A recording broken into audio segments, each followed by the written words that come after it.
You can vote now using PCS Vision from Sprint or log on to foxsports.com. And right now, let's go down to the field. The third member of our team, Tony Siragusa, who's with Seahawks head coach Mike Holmgren. Coach, you need to win today to keep your playoffs hopes alive. You're on the road where you struggled a little bit. What do you say to your team to get them ready to play today's game? Tony, it's a playoff game for us. We started the playoffs a week early, so it's sudden death. They know it. If you can't get fired up for a game like this, I don't know when. We've got a good young football team. We have to learn to win on the road, though, and this is the one we got to get. Thanks, Coach. Good luck today. Thanks, Tony. All right. Back to you guys. All right, Tony, and the Seahawks, who were 3-0 to start the season, and at one point 5-1, and things were going their way, especially that turnover ratio. They were a +12 at some point, and then, of course, things started to falter for this team. They have not won 2 in a row since their 5-1 start, and now they're faced with it, Moose. They've got to win on the road, and in a place in which the 49ers have come in, losing just 1 game here at home and finally ending their road woes last week in Philadelphia. One of the big differences you see is at home they're able to respond to adversity and overcome their mistakes, but when they get on the road and they have those same mistakes, it continues a downward spiral and they're never able to overcome that situation. So that will be the test for this young Seahawks team today. Seahawks have won the toss and they'll get the ball first, and that's Kerry Carter, a rookie from Stanford who had an impressive kickoff return last week against Arizona to the tune of 33 yards. And Todd Peterson will do the honors kicking off. A beautiful day in the Bay Area. A little chilly. Temperature reaching the mid-50s and not a cloud in the sky. And the kickoff, Carter returning from inside the 5-yard line, has an opening and is finally upended at about the 30-yard line. And taking a look now at the Seahawks offensive unit, Matt Hasselbeck has to have fond memories of his game last year here with 3 touchdown passes. And those guys up front will be part of the equation to stopping the pressure of the 49ers defense. And the running backs and receivers, Darrell Jackson, who has been injured with a sprained ankle, did not practice hardly at all, but is in the starting lineup. Step.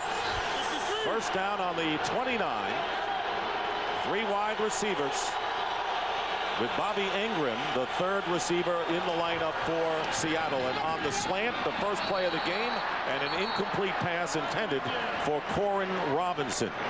And now the 49er defensive unit. And this club tied for 2nd in the league in sacks. Brian Young had a big game last week on the road in Philadelphia. The linebacking crew, and maybe the best defensive player on the field for either team, is Julian Peterson. And the secondary, 3 of the 4 starters gone last week. Everybody back in the lineup this afternoon. 2nd down and 10. And in motion is Sean Alexander, and he's on the receiving end, but cannot hold on. So he is hit by Tony Parrish, the strong safety, and that will bring up a 3rd down and 10. And we've got 2 plays, and we've got one of those problems that has plagued this Seahawks team on the road. That's drop passes. Corin Robinson on the first play, Sean Alexander on the second play. You've got to take advantage of those. So it'll be 3rd down and 10 on the 29. Seahawks have been impressive on their first possession, but they're going to have to go 10 yards to continue their first possession success. And Hasselbeck getting blitzed, and the pass is caught for the first down at the 42-yard line. The completion made by Corin Robinson, so they move the chains, picking up 14 yards and the first down.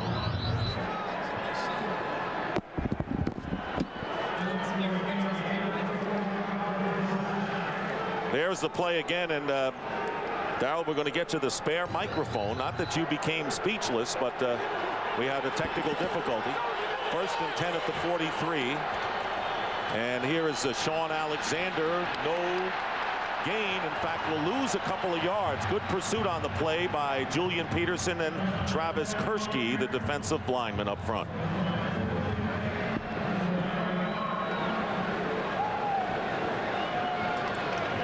So a loss of 1. Darrell, you were here all the time. You didn't go anywhere. Your mic did, though. So 2nd down and 11 back on the 42-yard line. And again, the Seahawks line up with 3 wide receivers on the 42.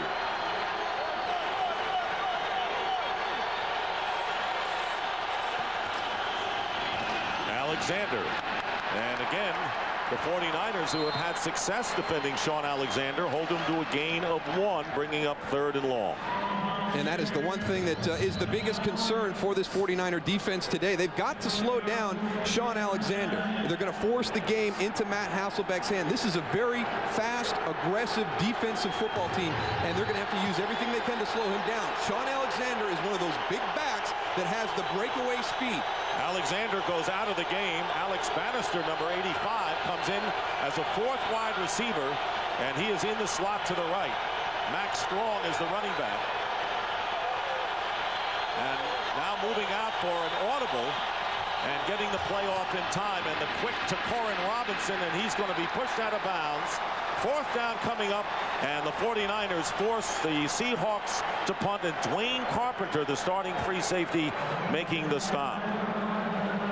Well, this is going to be fun to watch all afternoon. It's going to be a chess match between Mike Holmgren and Jim Mora. They had everybody walked up into that defensive front. Matt Hasselbeck steps back to audible, but then the 49er defense drops out of it, force them into a play that they've got defended very well. Tom Ruin will be kicking it away, and the Cedric Wilson will be back to return the kick. Jimmy Williams, who returns kick, is injured, and the fair catch by Wilson at the 16-yard line. So a 36-yard punt by Ruin, the 49ers. Little cable cars going halfway to the stars here in San Francisco, and the 49ers looking to end the season on an 8-8 note and really feeling good about their offense. They have averaged in the last 3 games nearly 40 points a game and 400 yards a game. Those are gaudy numbers, to say the least. Starting from the 17,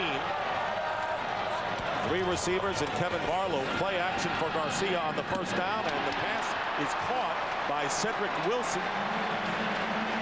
And very close to the 1st down. Checking out the 49er offense, prolific as of late, and Jeff Garcia has been red hot in the last 3 games. Offensive line, and Kyle Kozier starting at right guard for the injured Ron Stone. And Kevin Barlow, one of the reasons this offense has been so prolific the last few weeks, he's taken advantage of his opportunity as being the starter full-time. And with Terrell Owens out with a broken collarbone, you're going to see Wilson, Ty Streets, and Brandon Lloyd, who had an outstanding game last week, seeing a lot of action. So 1st down, and here is Garcia stepping up, and he flips it out to Barlow, and Barlow is surrounded by white shirts and is limited to about a 2-yard gain thanks to Reggie Tong, who's back in the lineup at strong safety this week for Seattle. Now taking a look at the Seahawks, Chiki O'Keefer returns to Candlestick for the 1st time. He played with the 49ers for 4 seasons on the defensive line. And this is the 1st time the starting linebacker group has been together this month of December. And in the secondary, as we mentioned, Reggie Tong is back, and Trufant and Hamlin, great seasons as rookies, and Sean Springs could be playing his last game in a Seahawk uniform. 2nd down and 8, and they're going to keep it on the ground to Barlow, and his 1st carry of the game doesn't net him much as he crosses the 30-yard line, picking up 2 or 3 yards. Again, this is where this offense is all started. Kevin Barlow has played extremely well these past 3 games as the featured back, and what that has allowed this offense to do is use the play action and the movement off of their running game to allow Jeff Garcia to get the ball a little bit more downfield. One of the criticisms against Jeff Garcia was all the short and intermediate passes. He's starting to stretch the field vertically as of late. Brandon Lloyd is wide to the left for the 49ers. 3rd down and 6 out of the shotgun, and Garcia is going in his direction, and the pass is incomplete, broken up. A good defensive play that time by Marcus Trufant. 4th down coming up, and Seattle will kick it away, or the 49ers will. And Marcus Trufant, one of those young guys that Mike Holmgren called really the cornerstone for the future of the Seattle Seahawks. They have some veteran guys when you look at like a John Randall, Chad Brown, but the real cornerstones are those young guys, and he really feels that that is part of the reason that they have struggled on the road. There's Bobby Engram, who's been a jack of all trades for the Seahawks, as Bill LaFleur with his 1st punt. Engram inside the 25 with a head of steam and tackled, but there's a penalty flag down as Engram is stopped at the 34-yard line by Sean Moran. Mike Carey and his crew working today's game here in San Francisco. And the penalty will be marched During off. the return, illegal block on the back by the receiving team, number 21. The 10-yard penalty, they keep the ball. First down, timeout. So there are those penalties again on the road for Mike Holmgren. And a timeout early. And welcome back to Candlestick Park. The Seahawks have the ball. If they win this game, they'll finish the regular season at 10-6. First time they've had that kind of a record since back in 1986. Showing blitz on first down. Ball getting rid of it in a hurry and intended for Corin Robinson out of bounds as is cooking up the blitzes, Moose. Well, you can see why the Seattle Seahawks spent an extra couple of practice periods during the course of the week in their protection schemes, because they know that Jim Mora is going to throw everything at them. They were very effective against the Eagles last week, but what the Seahawks have done, they've recognized one of these blitz packages, which they call casino. They leave the middle of the field open. When they play set up that are home run shots down the field, we'll keep an eye on that and see if they can execute it properly. And if they hit one of those, there'll be no one in the middle to defend, and that's what the Seahawks are hoping for. Second down and 10 from the 15-yard line, and Hasselbeck takes a deep drop, and his pass is caught at the 32-yard line to Darrell Jackson in the first down. So Jackson, who came out of the game with a sprained ankle against Arizona last week and was shut out, picks up 18 on that pass. And one of the things he was not able to do because of that injury was get a lot of practice reps this week. The best thing about that for Mike Holmgren and Matt Hasselbeck was how he came out of the break. He was able to shut that route down and get turned around very quickly, giving you the indication that that ankle is not going to be a problem. And so we may see Hasselbeck with the deep drops, and they're on first down. Sean Alexander so far has not gotten untracked in the early going here, thanks to Ahmed Plummer, the cornerback, who makes the play. Hey, Tony, this is the first time you told us that you've ever been to Candlestick Park. What are your impressions? I mean, it's pretty nice. It's except for some people in the one end zone in the corner, they have absolutely no view of the whole stadium. I don't even know why they even bought tickets there, but not a lot of sky boxes. You guys are way up there in heaven, but it's a beautiful stadium. I like the field, I like the stands, and the fans are great also.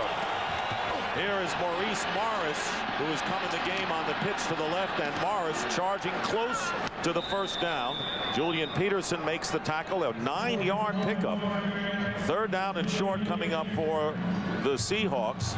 And this is the corner that the Goose was talking about. And of course, you know, this was originally a baseball park when the San Francisco Giants originally played at Seals Stadium, the old Pacific Coast League ballpark, then came here, and then they enclosed the entire place, and the 49ers have come here. Now one of the oldest places to play in the league. Third down and 1 at the 42. And Sean Alexander and a couple of tight ends in the game, and Alexander will dive for the first down just shy of the 45. You guys were talking about Jim Mora earlier. I had a chance to talk to him before the game, and he said just exactly he needs to go and put the pressure on. He has absolutely nothing to lose. He's just worried about the little middle screen. But he says the one thing that we can do as a defense is make believe like we're coming and come out of it. So I think that's going to help them also. Yeah, and you saw that earlier in that first series where they got everybody walked up. Matt Hasselbeck audibles out. The San Francisco defense has the audible defended perfectly. From the 44, here comes the blitz again. Hasselbeck says, you take it, and Sean Alexander does. And Alexander makes something out of very little and almost gets back to the line of scrimmage. As Parrish and Derek Smith put it on, all of a sudden Hasselbeck says, hey, it's a hot potato here. He ended up losing a yard, did Alexander. Well, here comes 98 Julian Peterson, and then 33 Tony Parrish is coming right behind him. Matt Hasselbeck does a nice job of improv right there. Unfortunately, Sean Alexander is forced to finish that play. Does a good job of just getting him back towards the line of scrimmage. So Alexander, who scored 2 touchdowns last week and 135 yards in the game, has gained 1 yard in 5 carries. Second down and 11, and Hasselbeck drills the pass, caught shy of the 40 or the midfield mark by Bobby Ingram. And it'll be third down and about 6 coming up for the Seahawks. But to this point, Jim Mora's group doing exactly what he asked and what they practiced during the week. We can't let Sean Alexander beat us. Let's shut him down, make this team one-dimensional, and see how Matt Hasselbeck is from a health standpoint. And with the pressures that they're getting, they're going to continue to hit that sore shoulder of his. Third and 6 from the 48 of the Seahawks. Ingram going in motion. And the quick release, no one home as the pass is thrown out of bounds, and fourth down coming up. Seahawks and the 49ers, second time that they played this year. Josh Brown with the game-winning field goal the first time that they played. And a 20-19 victory by the Seattle Seahawks as Brown's field goal won it with 3 minutes to go in the fourth. So Cedric Wilson back to receive the kick by Tom Ruin. Here's the punt, and fielded by Wilson on the 14. Wilson breaking a couple of tackles and then stumbles forward shy of the 30. So no score with 6:45 remaining in the first quarter. And happy holidays to everyone as we have our NFL Saturday special on Fox. The 49ers trying to spoil the party for the Seahawks, who have to win and then need help tomorrow. 49ers with their second possession starting from the 27, and Kevin Barlow runs into a brick wall. And a no gain on the play. Mike Holmgren trying to stay alive, and Holmgren of course grew up in the San Francisco area and was a very successful assistant coach under Bill Walsh for 6 seasons. And opposing him, Dennis Erickson, and the oddity here is that Erickson is trying to succeed against the 49ers, and Erickson was fired by the Seahawks 5 years ago after 4 seasons as the head coach of that team. Second down and 10, and here is Garcia getting time, and his pass, and it's caught by Aaron Walker, the rookie tight end out of the University of Florida, and wide open, and gets into Seahawk territory. 25-yard gain. And this is one of the areas that this offense has improved as the season has gone on. The deep vertical throws down the field. This is to Aaron Walker, the tight end, on a corner out to the outside. But some of the things that are missing from that traditional San Francisco style offense, the throws to the running backs underneath, the short controlled routes or the intermediate routes, they're starting to press the ball more down the field. Aaron Walker, only the 8th catch for him all season long, and here is Barlow, who is tripped up behind the line originally by O'Keefer, and will settle for no gain on the play. Jeff Garcia, 8 touchdowns, 12 interceptions in the first 9 games. The last 3 games, he has got a shutout going. 8 TDs, no picks, and of course, he's a lot healthier now, too. And I think that that is the big reason. He had a bad back in training camp. He missed some time with a high ankle sprain, but I think that allowed his entire body to heal up. And he says he's not even close to 100% at this time, but the best he's felt all season, and I think that those statistics prove that. Wilson and Brandon Lloyd are the wide receivers, and Garcia with the quick release, and the pass thrown beyond the intended receiver Lloyd, who was covered by Marcus Trufant. So it'll be 3rd down and 9 for the San Francisco 49ers. Jeremy Newberry coming back into the line. Talk about a guy who has played hurt and honored this week for the 2nd time, winning the Bob McKittrick Award. Remember Bob McKittrick, one of the great people in football, 21 years, who died of cancer 3 years ago, and an award that represents courage, intensity, and sacrifice, and Newberry is all of those. 3rd down and 9 at the 47. Now with 3 wide receivers. Garcia out of the shotgun, has time, but it ends up a sack.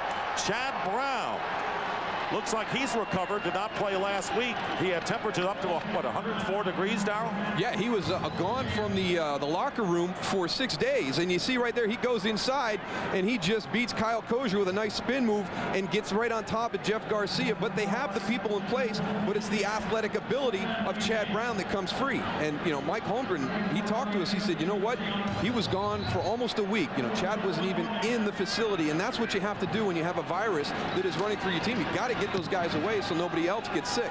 Bill LaFleur gets the kick away, and Bobby Ingram with the fair catch, and held on to the ball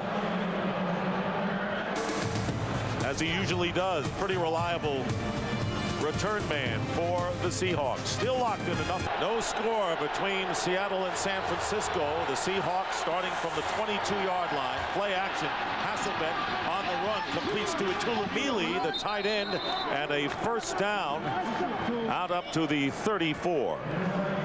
We talked about the struggles that Seattle has had on the road, and you can see the difference in a number of categories, but the biggest one, it has to be the turnovers right here. You look at that, that's a difference of 13, and when they got off to that great 3-0 start, one of the keys was they were able to generate turnovers. When they go on the road, they're not able to do that, and it puts themselves in a bad position. I still think in today's game, the most true indicator of your performance is going to be that turnover ratio. Big pressure and another pass to Mealy, and looked like a similar play to the one they just ran, getting 9 yards. Well, when you're getting chunks like that, you might as well keep going back to it. You know, don't put Matt Hassel back there in the pocket. Move it out a little bit. Julian Peterson gets the big hit on him, but he's able to get it to Itula Mealy for another big play. And I agree, Dick, it was almost a mirror image of the previous one. Caught 6 for 70 yards last week, and now Sean Alexander trying to get going now, picking up 4 yards. So he has carried 6 times for 5 yards in the game. And if Alexander doesn't do much business on the ground, I think it's going to be tough for Hasselbeck, who has been effective as a passer so far. But you don't want to become one-dimensional, but that doesn't mean that he will not have success later in the game. You can soften that defense up with your passing game, especially like those 2 previous plays where you're moving the pocket and getting it to tight ends. Now Alexander going in motion to the right, and the pitch to Max Strong. Strong is hit and dropped back at the original line of scrimmage, the 45, by John Engelberger. Moose, I'll tell you what, Hasselbeck's also doing a great job with the play action, really drawing the defensive lineman. You know, they're giving an extra second there so you can get the passes off. And you have to stay with the run early on, because it does allow you to stay with that play action passing game. You can't just discard it and move ahead and just start throwing the ball recklessly down the field. And you're not going to see that from Mike Holmgren. He'll circle through his playbook, trying to find the areas in the formation groups that work best against Jim Mora's scheme. On second down, and again they had Alexander in motion, couldn't find anyone, and good coverage by the 49ers. Corin Robinson is defended by the linebacker Derek Smith. And one of their big challenges today will be running the football. You look at what San Francisco has done here at their home field during the course of the season. Those are some pretty good defenses up there, and I actually see the Baltimore Ravens of 2000 there, Tony. They're actually doing a better job than you guys did here at home shutting down the run. Yeah, what about Don't believe in numbers, just believe in Super Bowl rings, baby. Third down and 10 at the 45. 4 wide receivers. Max Strong is lined up behind Hasselbeck, and on the slant, and the pass is dropped. So there you go again. Corin Robinson could not hold on. It appeared, Darrell, that the ball had gotten to him and would have been caught, although it would not have been a first down in any event. And that's why Jim Mora wants to get him in those 3rd and long situations. Max Strong does a good job stepping up and picking up the blitz. It's on his back hip, but Corin Robinson's got to make that catch. But when you get in those 3rd and long situations, you pressure the quarterback, the routes are adjusted, and you've got to be able to catch it on the move if you're going to get the first down. So on 4th down, Tom Ruin with the punt. And Cedric Wilson's going to let this bounce, and it takes a visitor's hop as the Seahawks see it go, and they want to, I think, put 11 guys around that ball right now at about the 5. A pretty good result when all is said and done. 2:14 to go in the first. No score. Sunday, the Cowboys try to end their surprising regular season with a victory as they take on the Saints, or the NFC South champion Panthers try to gain momentum before the playoffs when they battle the Giants. Or other regional action. Coverage begins with America's #1 pregame show, noon Eastern, 9 a.m. Pacific, right here on Fox. 49ers will begin this drive from the 6-yard line, and Kevin Barlow doesn't have much. So Barlow having the same kind of problems that Sean Alexander has had. He has 4 carries for only 3 yards. And we've talked a lot about the problems of the Seahawks on the road, but let's not forget the 49ers are in a similar situation, maybe even a little bit worse. You look at the point differential from home and away, and again, it's the turnover margin. There's a 12 difference there. There was a 13 difference for Seattle. So both of these teams have really struggled when they get away from their home stadiums. And at least Seattle still has a chance for the playoffs if they win, and then they hope 49ers are out of it. Second down, Garcia from the 2-yard line, trying to get it out to Fred Beasley, his fullback, and the pass incomplete. The NFC West has been abominable on the road this season. In fact, you look at all of the 8 divisions in the NFL, and it is the worst by far. You add St. Louis and Arizona into that equation, and even the Rams, who have the opportunity to establish home field in the NFC this weekend, have struggled on the road also, and that shows you the importance of being able to get not only that bye week going into the playoffs, but the fact that you're going to be at home.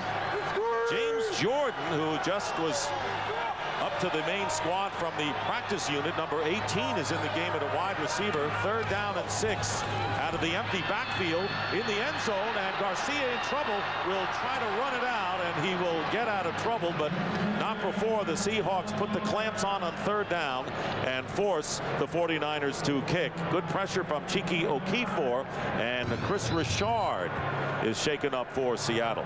But just watch what Jeff Garcia is able to do right here. I mean, some guys would have just stumbled right at this point when he gets bumped right there by Chiki Okifor. You get your legs tied up with Derek Dees, you're able to maintain your balance and get that ball out of the end zone. You're looking at a possible safety. If not that, you're going to be punting in a situation where you don't have that regular 15-yard difference. So Jeff Garcia may not look like something great there, but really helped his team out.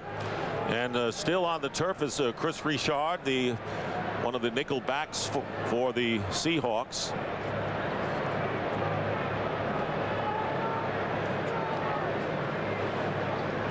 And we have 1 minute and 3 seconds remaining in this first quarter. Dick Stockton along with Darryl Johnston and Tony Siragusa. No score and still on the ground. Let's see if his head got hit here on the contact. It looks like as he comes in on the hit right there, actually his own player coming in goes head to hip. To see Chris Richard coming off on his own power.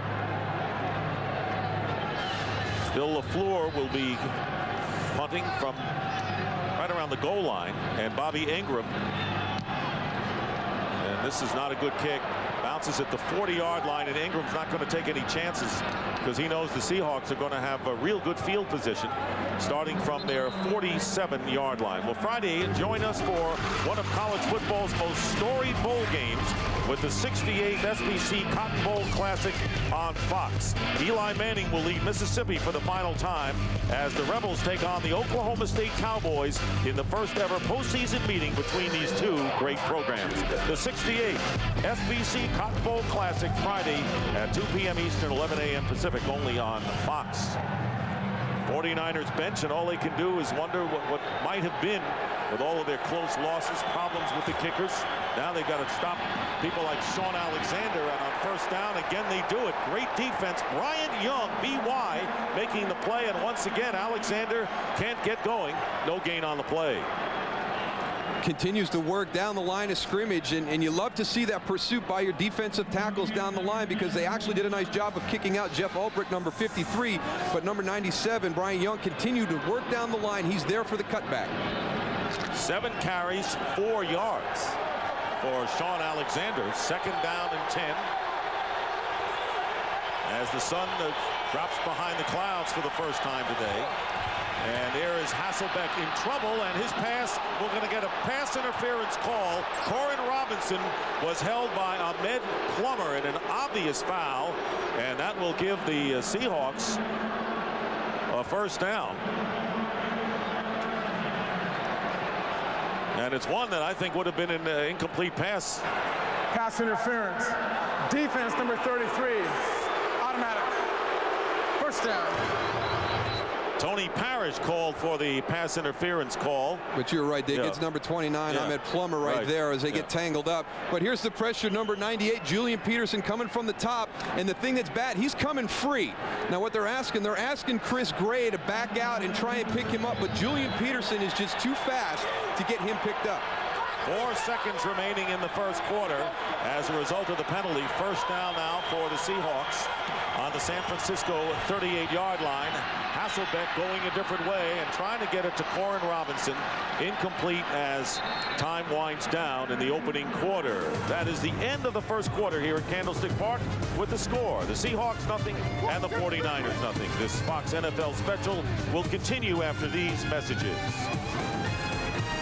Erickson and Mike Holmgren, I'm going to go out on a limb and say this is a defensive battle as we start the second quarter, especially since the 49ers have scored 40 or more points in 2 of their last 4 games.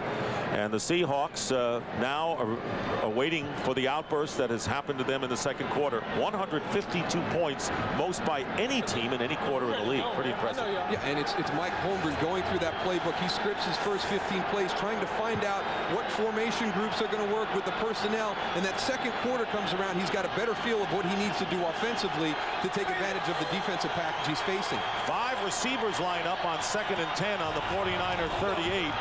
And Hasselbeck nearly gets sacked from behind, flings it to Ingram, who makes the reception at the 31-yard line, picking up 7. Well, one of those areas of concern coming in were the drop passes, and they've already reared their ugly head again today for the Seattle Seahawks. And now this has not just happened in the latter part of the season. We had Seattle in October, and they were already talking about the number of drop passes. It's a situation that just has not been able to be corrected during the course of the year, and that's one of the reasons that Mike Holmgren chose not to really talk about their struggles on the road this week to the team. But they knew about him, Moose. You know, they read about him and they knew about him. 3rd down and 3 from the 31-yard line. And here's Hasselbeck. The ball is tipped at the line of scrimmage, incomplete, and 4th down coming up. Sean Moran got a hand on the pass and put pressure on. So 4th down. Well, here's that casino package, and what they're doing, they're covering the front right there in the middle like the old Chicago Bears 46 defense. That has Dwayne Carpenter in the middle of the field. So again, Jim Morris kind of one step ahead because they had a double move onto the outside, but he gives them a new wrinkle this week. He shows you things on film, but he will not duplicate exactly what you saw the week before to prepare. Josh Brown, the rookie, with a 49-yard field goal to break the scoreless tie, and his kick is no good. Brown, who now has been successful on only 4 of his last 8 field goal tries, comes up empty, and the 49ers will have decent field position. And with Coit Tower in the background, we welcome you back and wish you happy holidays to Candlestick Park, as the injured player was Chris Gray, the right guard. Jerry Wunsch, the veteran, put on injured reserve.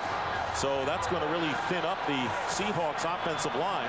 But the 49ers on attack again, start from the 40-yard line after the missed field goal, and the pass thrown behind Brandon Lloyd. Incomplete, and 2nd down coming up.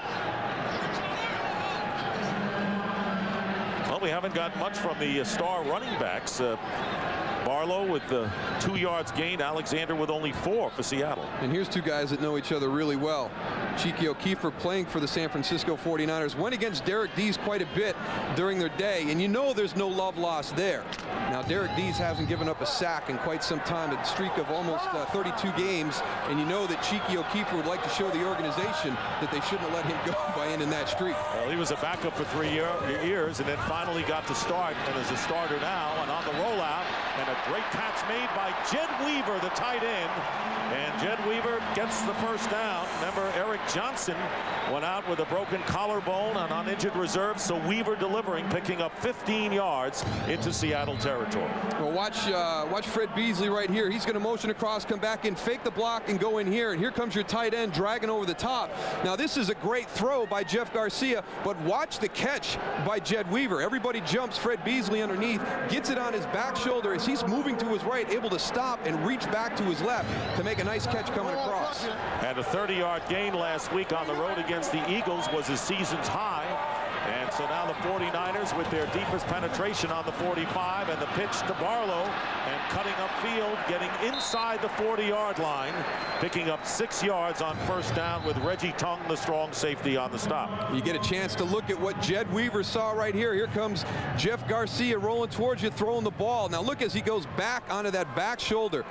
That's a highlight reel for anybody out there that wants to learn how to play the tight end position. Being able to stop your body with all your momentum going one way, reaching back, 2 hands on the ball, and look it all the way in. How about the tight end that played with you guys in Dallas, huh? He made some catches that were phenomenal. Jay Novacek. Still things that I can't believe I saw on film on Sundays. 2nd down and 4 on the Seattle 39-yard line. Play action, and Garcia stepping up. He has time, and he's going deep into the end zone, incomplete for Ty Streets. So Streets battling against the impressive #1 draft pick Marcus Trufant. And this is one of the elements that has come into the San Francisco playbook as of late. More vertical throws down the field. You see Jeff Garcia standing in the pocket. Rashad Moore comes up, gives him a shot at the end of that play, but they're getting the ball down the field. And it's kind of ironic that the one thing that Terrell Owens always complained about was the fact that he didn't feel they stretched the field enough. And as soon as he's kind of found his way onto the sideline, the plays downfield start popping up. Yeah, that was my play. That was for me. 3rd down and 4.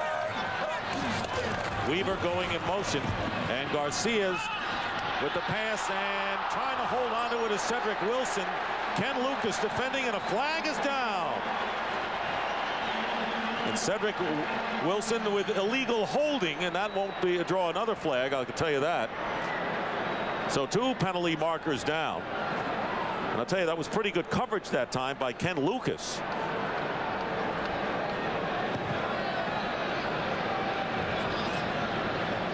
Mike Carey.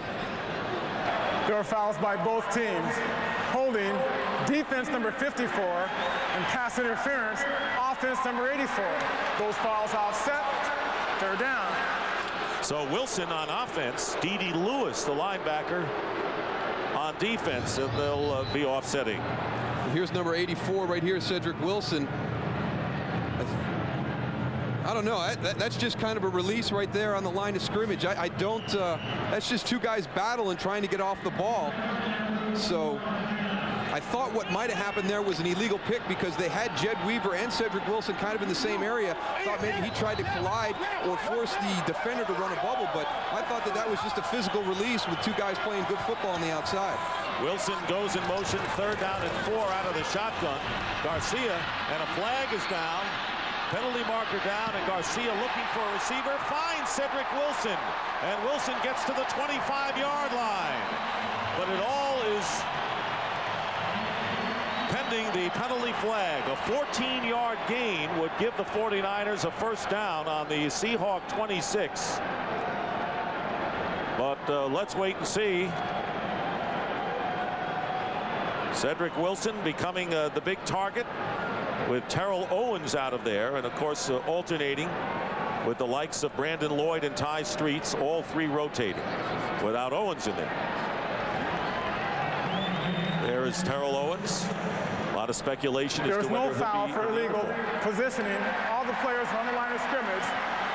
Completed pass, 1st down. And there's nothing like a crew getting it right and picking up the flag when they've got to pick it up. And giving you the explanation of what they thought they saw and why they corrected it.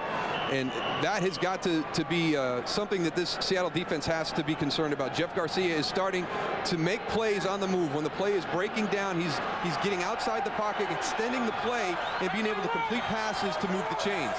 5 for 10 for 67 yards, but this time a running play to Kevin Barlow.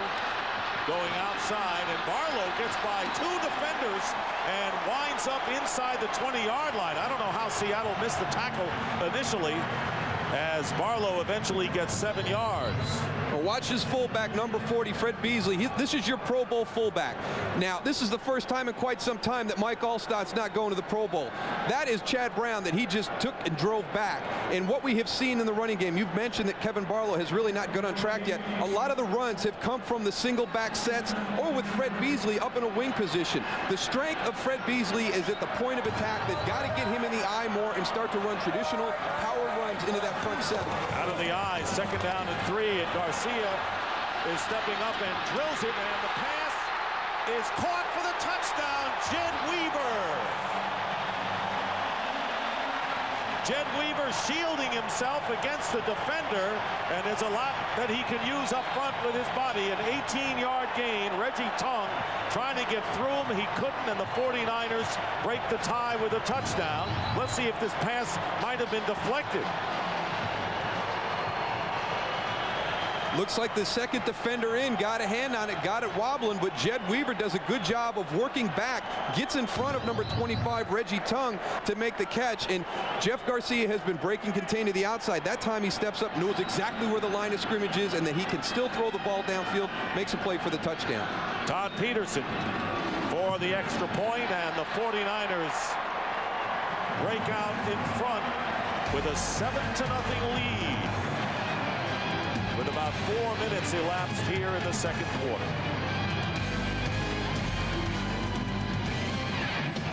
Well, Jed Weaver did a good job of working back to the ball to get in front of Reggie Tongue. We'll see right here. It's going to be tough to decide. If I'm Mike Holmgren, I might have wanted to take a look at that one. You'll see his feet come down, but you wonder if that ball was ever able to break the plane. So you've got the referee right there down the line. Yeah, he signals touchdown. I'm going to go with him. Well, obviously, his assistants upstairs must have been looking at the same thing and said, don't bother challenging it and possibly losing a timeout. That ball broke the plane, although it was close. Kerry Carter returning the kickoff and is finally brought down at the 28-yard line. So the 49ers lead Seattle 7-0. Coming this February, Field returns to Fox for 17 weeks of high-speed thrills and excitement. Tony Stewart, Dale Earnhardt Jr., Jeff Gordon, and Matt Kenseth lead the world's best drivers when NASCAR returns to Fox this February. See how the Seahawks answer the 49ers, and not too well as the blitz. Jeff Ulbrich with a huge loss of 11 yards. And right now for a game break, let's go back to LA and James Brown. Hey, Dick, coming up on the Visa halftime, we'll talk about this game right here. New England spanking Buffalo 31-0, returning the favor that Buffalo dealt them in the first game of the season. New England has home field throughout the playoffs. We'll talk about that and more coming up on the Visa halftime. Back to Dick Stockton. All right, thank you, JB. What a phenomenal year, losing those early games, the Lawyer Malloy episode, injuries. Talk about a season coming full circle. The opening game of the season, Buffalo beats New England 31-0. It's in the absolute opposite the last game of the season. On second down, and the pass is intercepted. Jeff Ulbrich, who just got the sack, returning it and out of bounds. So a deflected pass picked off by Jeff Ulbrich, and the 49ers using their defense are in business as they threaten deep in Seattle territory. There's Jeff Ulbrich, number 53 right there. He's going to move to the center of the field when he reads the quarterback's eyes. The deflection, a nice play to get over there, make the catch. Gets outside, and you pointed it out. On the last play, he had the big sack on first down. Bobby Ingram reaches back for that ball, gets deflected, but because Jeff Ulbrich is moving that way, puts himself in a position to make an interception. And there is one of the other elements that has broken down this Seahawks team when they have been on the road. We've seen the drop passes. Now we've got a turnover. And an injured 49er dampens the spirit of the moment. We'll check on who it is when we return. Niner is cornerback Ahmed Plummer, who was out with a back injury, inactive last week. See that interception again by Ulbrich. And here you're going to see Ahmed Plummer on the block right there against Max Strong, kind of similar to what happened to Chris Richard earlier when he hit the hip of his own player. Again, you're going into block, you've got your head down a little bit. That's why going into every locker room in the NFL, you have that sign that says, see what you hit. It's for the protection of the players. You get your head tucked.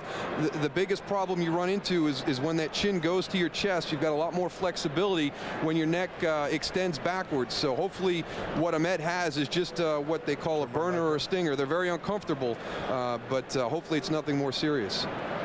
And they're going to bring the stretcher out for Ahmed Plummer. Earlier, Chris Richard, as you mentioned, got hit in a kind of a similar play and is out with a concussion. Chris Gray, also of the Seahawks, suffering a knee injury and replaced by Floyd Womack.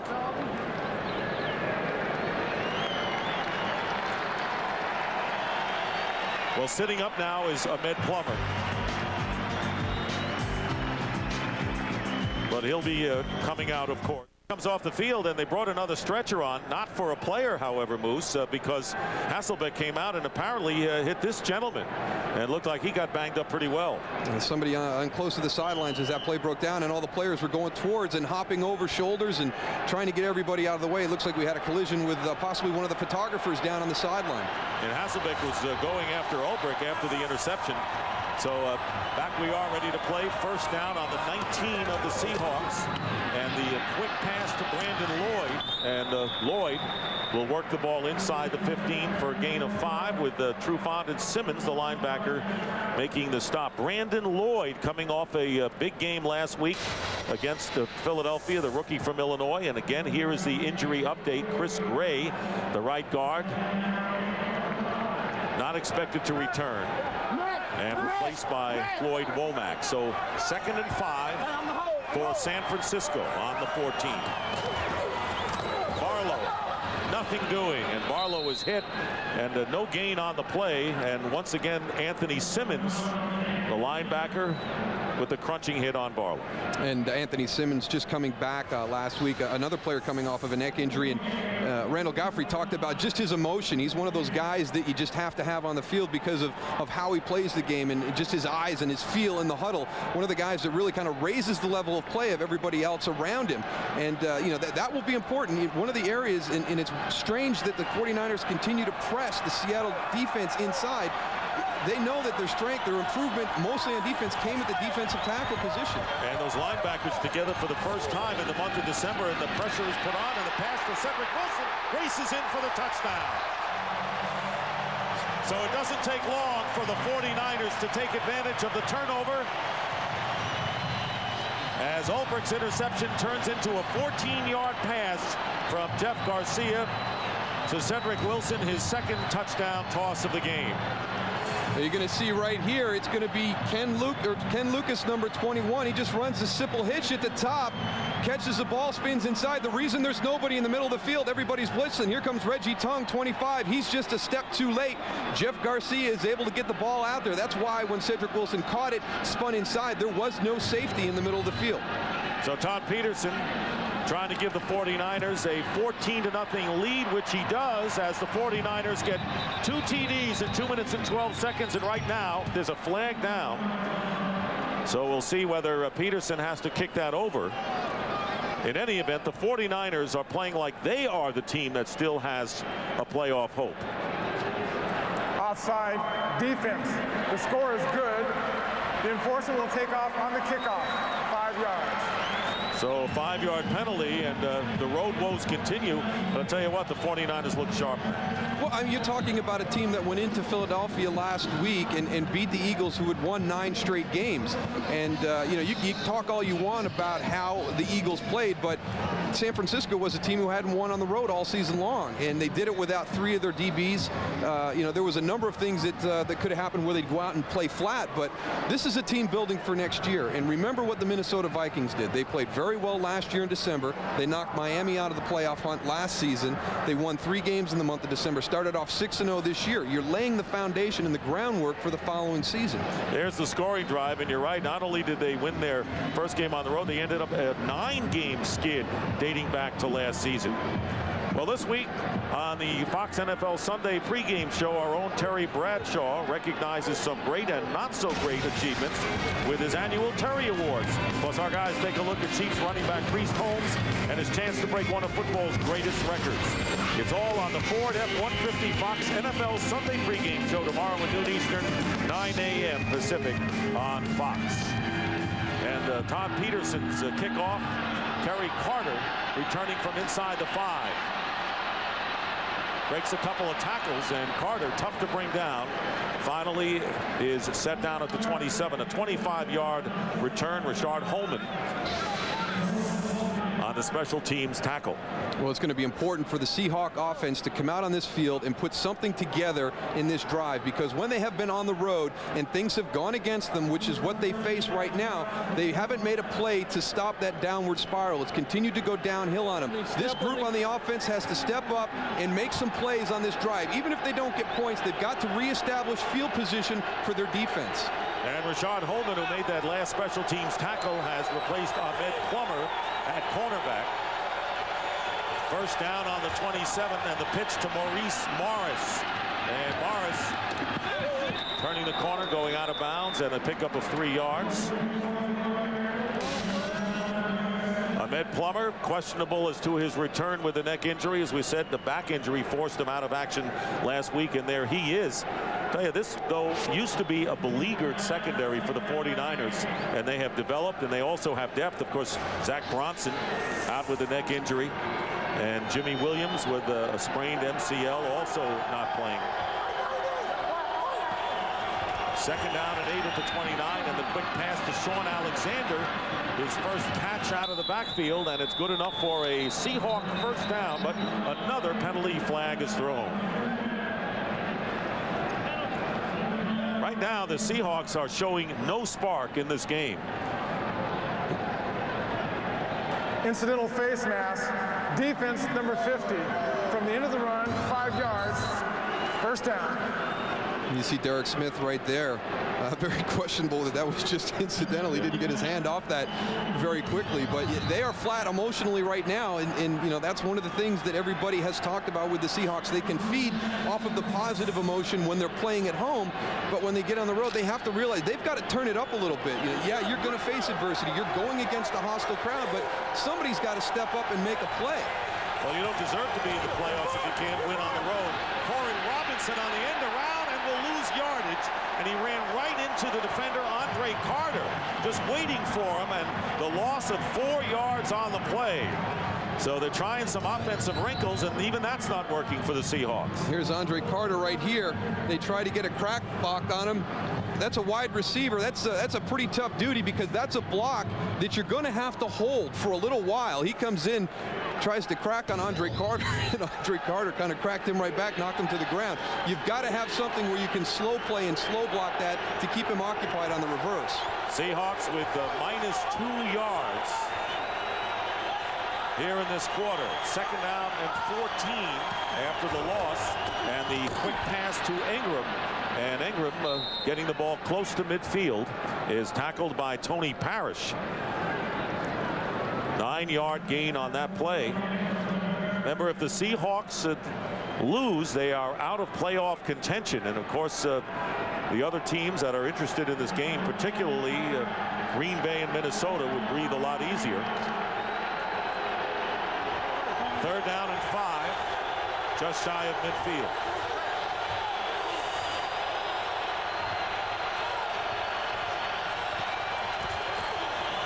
No blitz, but they try a stunt, and the pass caught Darrell Jackson on the crossing pattern. And if Hasselbeck is getting time, Moose, it looks like he can complete those. That's a 19-yard pickup. They have done a good job when he's been afforded the time to stand in the pocket and throw, and that's obviously one of the reasons that Jim Moore is going back to his pressures, because, you know, right now the 49er defense is not getting to Matt Hasselbeck when they're just rushing their 4 guys, but when he has dialed up one of his pressure packages, you have guys coming free. If I'm Jim Moore, I'm going to go to that a little bit more often, because his front 4 is just not getting there on their own. And again, faking the blitz and then pulling back and forcing Hasselbeck to call the audible. First down on the 49ers 31-yard line. Hasselbeck looking in 3 different places, drills one toward the end zone, and it's a touchdown. Alex Bannister with a touchdown pass, and a big play for the Seahawks, who get back in the game. For Bannister, it is only his 2nd catch of the season, and Seattle gets back in it. Matt Hasselbeck looks out to his right, then he goes to the middle of the field, has all the time to come back all the way to the left, and Mike Rump left Alex Bannister on that route. I think he thought he was going to dump it down into the middle of the field. Now, he and Ronnie Hurd had a discussion after that play, but I really think Mike Rump took a peek in the backfield and allowed Alex Bannister to get by him. Josh Brown with the extra point, 14-7. I don't know whether it's designed to have 2 receivers so close to that play, but the Seahawks are not complaining. 14-7, the 49er lead cut in half with 5:51 to go in the 3rd quarter. The 2nd quarter, as Alex Bannister with his first career touchdown reception, and Mike Holmgren sees his team come back in the game. They were dormant for a quarter and a half before the big play, the touchdown pass.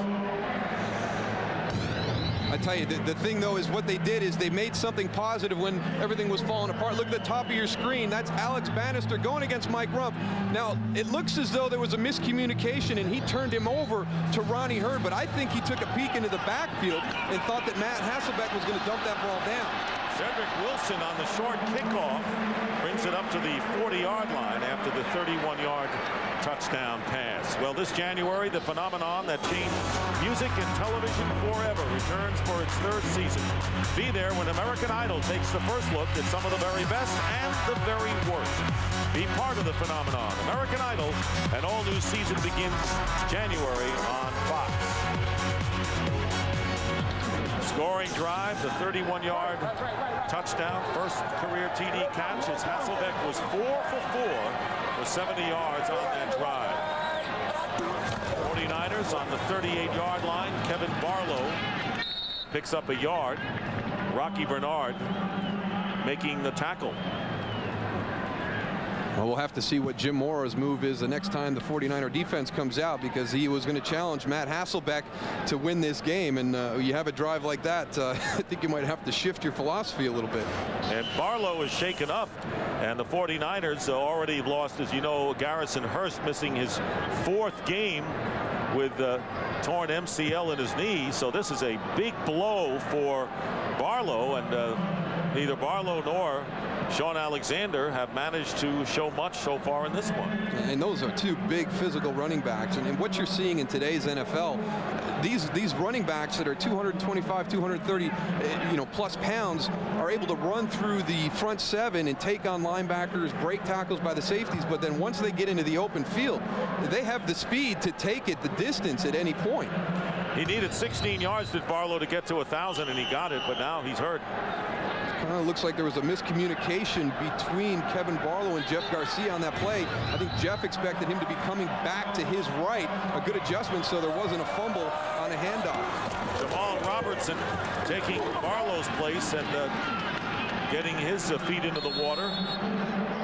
Picking up a yard.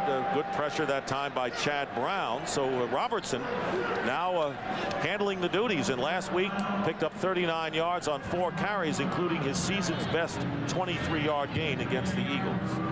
But what we're seeing now is the response by the Seattle Seahawks defense to that great drive by the offense. Now they are playing more inspired, and you talked about it when that offense came on the field after San Francisco jumped out to 14-0, that they were playing without that emotion. You have one side of the ball step up and make a play, and that becomes contagious on the sideline. 3rd and 9 with under 4.5 minutes to play in the first half. Garcia. And the pass thrown behind Weaver, the intended receiver. Good pressure once again put on Jeff Garcia. 4th down coming up, and I think you're absolutely right. Something needed to ignite the Seahawks, and it was that touchdown pass. Ingram was right in front of Bannister, who just sailed down the sideline and caught the pass for the score. So let's see whether the complexion of this game really does change. Well, this is Seattle's big quarter. You saw the graphic earlier, 152 points, the most points by any team in the NFL during the course of the season. So for whatever reason, they're able to get everything back on track in the second quarter of football games. Bill LaFleur punting to Bobby Ingram. Ingram loses it. Fumbles. 49ers have it. 49ers recover on the 40 as Bobby Ingram fumbles the punt. And it was Derek Smith on special teams who forced the fumble. And Mike Holmgren's actions on the sideline speaks volumes.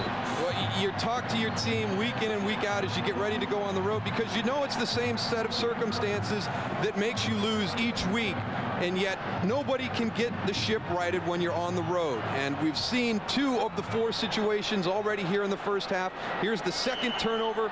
Derek Smith just comes in from behind. Bobby Ingram lets that ball get out a little bit, so the drop passes and the turnovers have hurt the Seahawks here in the first half. And Ronnie Hurd makes the recovery, and now the 49ers starting from the Seahawk 40. Garcia doing a little tap dance, and his pass is intercepted by Marcus Trufant. And Trufant returning it. So the turnovers back to back, and the Seahawks not letting the 49ers regain momentum in this one. On a 15-yard return by the impressive rookie from Washington State, get it right back. Guys, the momentum's going back and forth down here, but it looks like Seattle is really getting fired up. A little bit low when they got the turnover, but they came right back. Their offense just sprinted out on the field. They're ready to go. This is the kind of momentum you need to go when you're on the games like this. Well, you're working together as a team right now. The offense got you guys ready. The previous time you went out on the field, you shut the 49ers down. They have the turnover, and they get it right back because now their defense has come out and helped the offense out of a difficult situation. So the Seahawks get it right back. First down on their 32. And Hasselbeck going right back through the air, and Corin Robinson. And Robinson will skirt out of bounds, but not before he picks up the first down. 10-yard pickup for Corin Robinson. Matt Hasselbeck, who came out of the game knocked out. Trent Dilfer came in for him with the sprained ankle last week. The right ankle that he injured. Had the injured left shoulder that occurred in a previous game. And then, of course, the flu, which affected several of the Seahawks this week. Mike Holmgren said he's a mess, but he's not looking like he's a mess. No, he is finding his rhythm right now, and whatever they have done going through that playbook, trying to find their best matchups with their play calling, they have found those key plays in the second quarter. From the 42, Alexander off the left tackle and picking up a couple of yards. Derek Smith with the tackle. As we approach the 3-minute mark in this first half. It's just amazing that both defenses have been able to keep these running backs in check. I mean, you talk about Kevin Barlow and Sean Alexander. Those are two of the better running backs in the league. Sean Alexander, we're very surprised not to see him as a Pro Bowl running back this season. There you see Kevin Barlow's injury to his left ankle. Questionable as to his return. And that would be a big blow for San Francisco. 2nd and 8. Pass caught by Darrell Jackson. First down for the Seahawks as they get into 49er territory at the 47 with Mike Rumph making the tackle. Ahmed Plummer, his cornerback mate, injured and out of the game and was replaced by Rashad Holman. Mike Holmgren going to a little sprint out package there, moving the pocket, anticipating that continued pressure from this 49ers defense. So they're starting to look for tendencies, and that was one of the things that Jim Morris said was so hard when you play against a team coached by Mike Holmgren. They're so balanced with what they can do from formations. It's difficult to find any type of tendency and get a read on what to expect. From the 47, the screen pass to Alexander. Sean breaks him. He has some running room, and Sean Alexander knocked out of bounds at the 27-yard line by Dwayne Carpenter as we wind down to the 2-minute warning. 1:57 on the clock after that 20-yard pickup. By Robbie Tobeck, the center right here. You're going to see how he plays this screen. Gets in protection. Right there, and then he releases. Now watch the hustle to get out here to throw the key block on the outside. Good job by the center getting out there. That's the way you have a big play on the screen. He's all the way across the field to pick off number 36, Jason Webster. So the 2-minute warning, 1:57 on the clock, and a new team record established on that last pass by Matt Hasselbeck, breaking Warren Moon's record, and Warren Moon is in the house today. Here is Hasselbeck. And the pass on a flag is down, and the pass intended for Darrell Jackson, and defending was Mike Rumph. And the penalty marker there, and Rumph and Jackson exchanging a few pleasantries, going back to their respective huddles. While the quarterback was in the pocket, illegal contact, defense number 24, 5-yard penalty, automatic. First down. So now a big penalty called against the 49ers, 5 yards, but a first down against Michael Rumph. You heard the illegal contact beyond 5 yards. He goes to do a double move. You see it right there. Matt Hasselbeck was still in the pocket, so there's where your penalty is. And what an opportunity for the Seattle Seahawks, who were trailing 14-0 and playing without any kind of life. Then getting a touchdown, and now following back-to-back turnovers, trying to take advantage of that last interception by Trufant.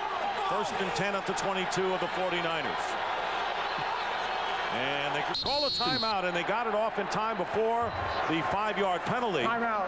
So that is Seattle. the first timeout called by the Seahawks, and Hasselbeck got the timeout just in the nick of time.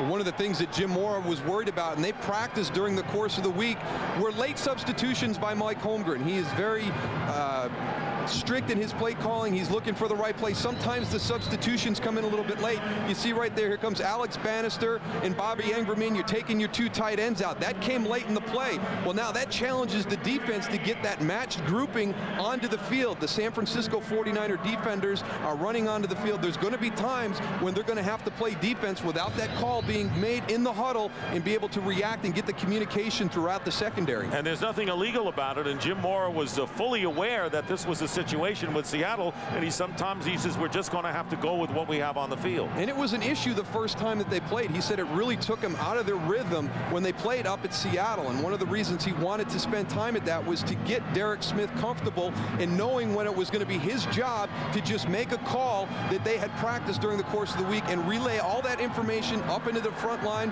where your defensive line is, get it to both the linebackers and get that echoed back to your secondary. What Coach Holmgren's also doing is the 3-step drop from the screen really throws off when you're trying to get pressure as a defense. All of a sudden now you're second-guessing yourself. That's where San Francisco looks like they're at right now. This time the pitch to Maurice Morris, and he is tripped up by Mike Rumpf, who just committed that interference penalty moments ago and a 1-yard loss. So Rumpf comes back with a big play, and the clock continuing to run, nearly a minute and a half to go in the first half. And this time we don't see the late substitutions by the Seahawks, as time is a factor here. 2nd down and 11.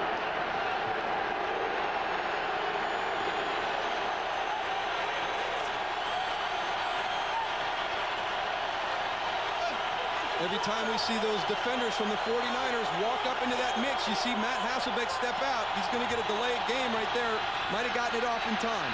And here's Hasselbeck scrambling, and the pass caught at the 5 by Corin Robinson. And Robinson gets to the 3-yard line on a terrific catch. Boy, this team drops passes and makes some spectacular grabs. Good for 20 yards.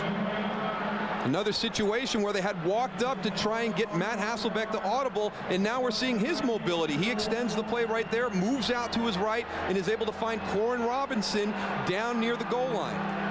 And the play made against the defender, and it's 1st and goal at the 3. So Corin Robinson, 4 catches for 49 yards. Under a minute to go, 1st and goal. And the pitch to Sean Alexander, the race, and he gets there for the touchdown. Sean Alexander just trying to get to the corner. He does, and the Seahawks are an extra point away from tying this game. You think that Sean Alexander is a big power runner, but he shows you right there the speed to get to the pylon before the defenders do. There's some angles right there. You're talking about a very athletic, very quick defensive group for the 49ers. Jeff Ulbrich right there up on Matt Strong, but here comes number 51, Salim Rashid. Those are very fast linebackers, and yet Sean Alexander with the ability to make it to the pylon. Josh Brown ties the game at 14. So this crowd hoping for a 49er finish of an 8-8 record and feeling good about a 14-0 lead has seen it dissolved, and the Seahawks, whose playoff hopes are on the line today, they need to win and get help tomorrow, have come back to tie this game at 14 apiece.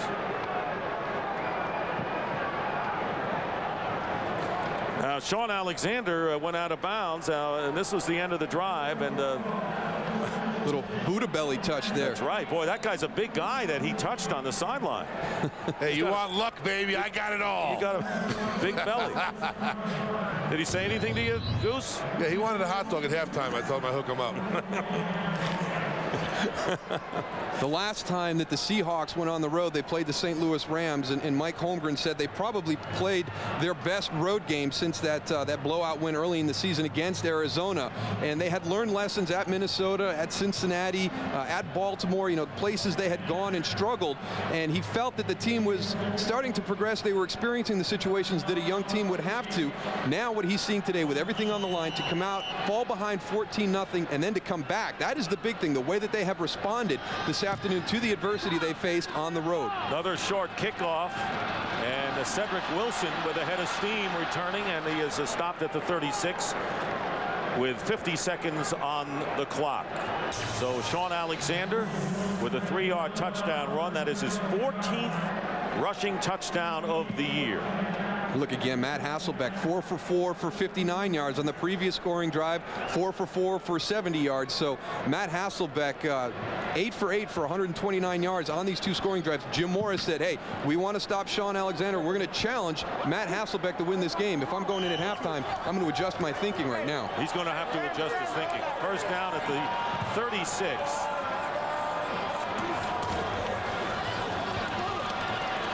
Here's Garcia, and just a bit high for Cedric Wilson with 45 ticks on the clock. Coming up on the Visa halftime report, JB, Terry, Howie, and Jimmy will have first half highlights and a playoff picture update, and the Fox Sports ticker has up to the second scores and stats. This is a very strange playoff situation. The obvious one and the simple one is that the Seahawks need to win and hope that either Green Bay or Minnesota loses tomorrow. But if those two win tomorrow and Seattle wins and Dallas loses, well, then we got something called strength of victory, and it would only take me about 2 hours to explain that. Second down and 10 from the 36. Garcia out of the shotgun, and he completes it to Wilson. And Wilson loses it, and the loose ball and the scramble at the 47-yard line, and recovered by the Seahawks. And it was the 49ers, Brandon Lloyd, was very alert and very nearly a turnover that could have given the Seahawks another shot at it. Well, that is a very fortunate bounce right there, because that was all green and white where that ball popped out, and Brandon Lloyd just happened to be in the right spot at the right time right there, because he was the only guy that had a shot to get that back for the 49ers. By the offense, we have put it at that spot. Now we have a timeout. San Francisco, their first. 49ers calling their first timeout. And what we were explaining was the strength of victory, a tiebreaker. And once again, if the Seahawks were to win and the Packers and the Vikings also win, Dallas loses. Dallas is still in the playoffs no matter what. Strength of victory is based on the final regular season records of the opponents that a team has played. So a lot of these games would matter. So these are the games and these are the teams that matter as far as the Seahawks are concerned. So, you know, the thing may not be decided. You see that Pittsburgh there? Well, Pittsburgh plays Baltimore in the final game of the regular season Sunday night. And conceivably, you'd have to wait until then if that happens for the strength of victory tiebreaker. And anybody that has any questions about this can contact Gretchen Holmgren, Mike Holmgren's daughter, who's a law student at the University of Washington in her first year.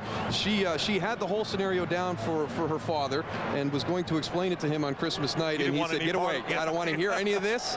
I don't want to know about it. I don't want to know how it works. Just let me win the game on Saturday, and then we'll take it from there. Or else check the BCS for you. That'll do it. Third down and 4 with 34 seconds on the clock, and Garcia trying to get a big bunch here, and the pass caught by Ty Streets. They get Brandon Lloyd, and Lloyd is out of bounds at the 13-yard line. And this is a guy, you talk to the defense of Seattle, and, you know, hey, you're not going to have Terrell Owens in the lineup. Number 85, Brandon Lloyd, was the first guy they talked about. He beats Ken Lucas immediately. Number 21, Ken Lucas, rolls the dice, goes for the jam. The athletic ability at the point right there. Brandon Lloyd has got him beat within the first 5 yards. Jeff Garcia gets the ball to him. They had a tremendous amount of respect for Brandon Lloyd just watching him on film with the athletic catches he made against the Eagles. 44-yard pickup and in field goal range, and there is the bootleg, and Garcia inside the 5 gets to about the 2-yard line, and the clock is running and a flag is thrown. Time stops with 18 seconds remaining in the first half. So the 44-yard play to Lloyd, and now a penalty marker down as Garcia gets inside the 5. Well, you had Derek Dees finishing a block, and I think it was John Randall took offense to that and came in. So it'll see if the referees tried to flag him for being the first guy in there. They nipped it before it really got out of hand. I really don't think there was anything. There was no punches thrown. There was no shoving. So I would not be surprised to see if they picked this flag up. It looked like it was going to be something that could have escalated, but the officials got in there and broke it up pretty quick.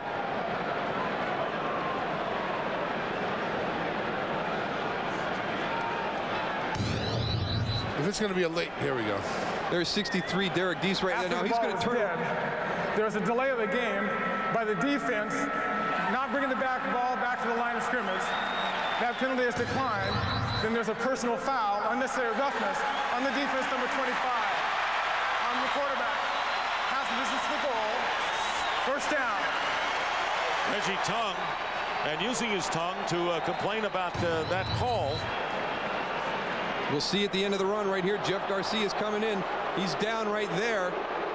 And there comes Reggie Tongue. And you can't even argue that one. That's one of those things where a guy loses his composure on the field for a few minutes. Yeah, it's touchy, nothing happened, but it's within the parameters of the rule. You got to throw the flag on that. Come on, you don't have to throw the flag on that. Tony, the guy couldn't stop himself. If you coach the NFL, your team would lead the league in personal fouls. If that was me who he hit, I wouldn't get no flag. It was the quarterback to get the...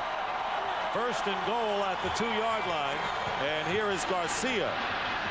And Garcia, penalty flag as he throws it out of the end zone. And the penalty was committed in the end zone.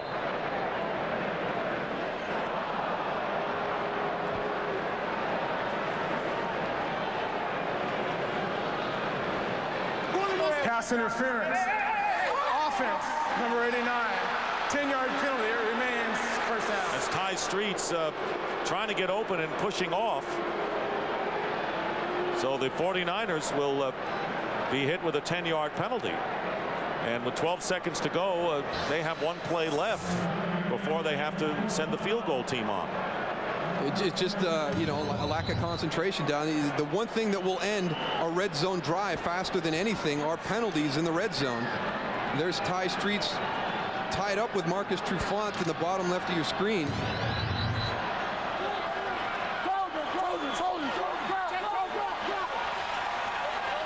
Ball is on the 12. First and goal. But the time is the big factor.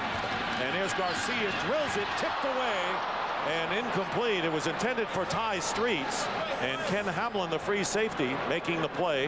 Hamlin, one of 2 rookies in the secondary for the Seahawks, playing well all year. Yeah, Marcus Trufant has gotten a lot of attention, but Ken Hamlin has played really well. Look at the break on the ball right here.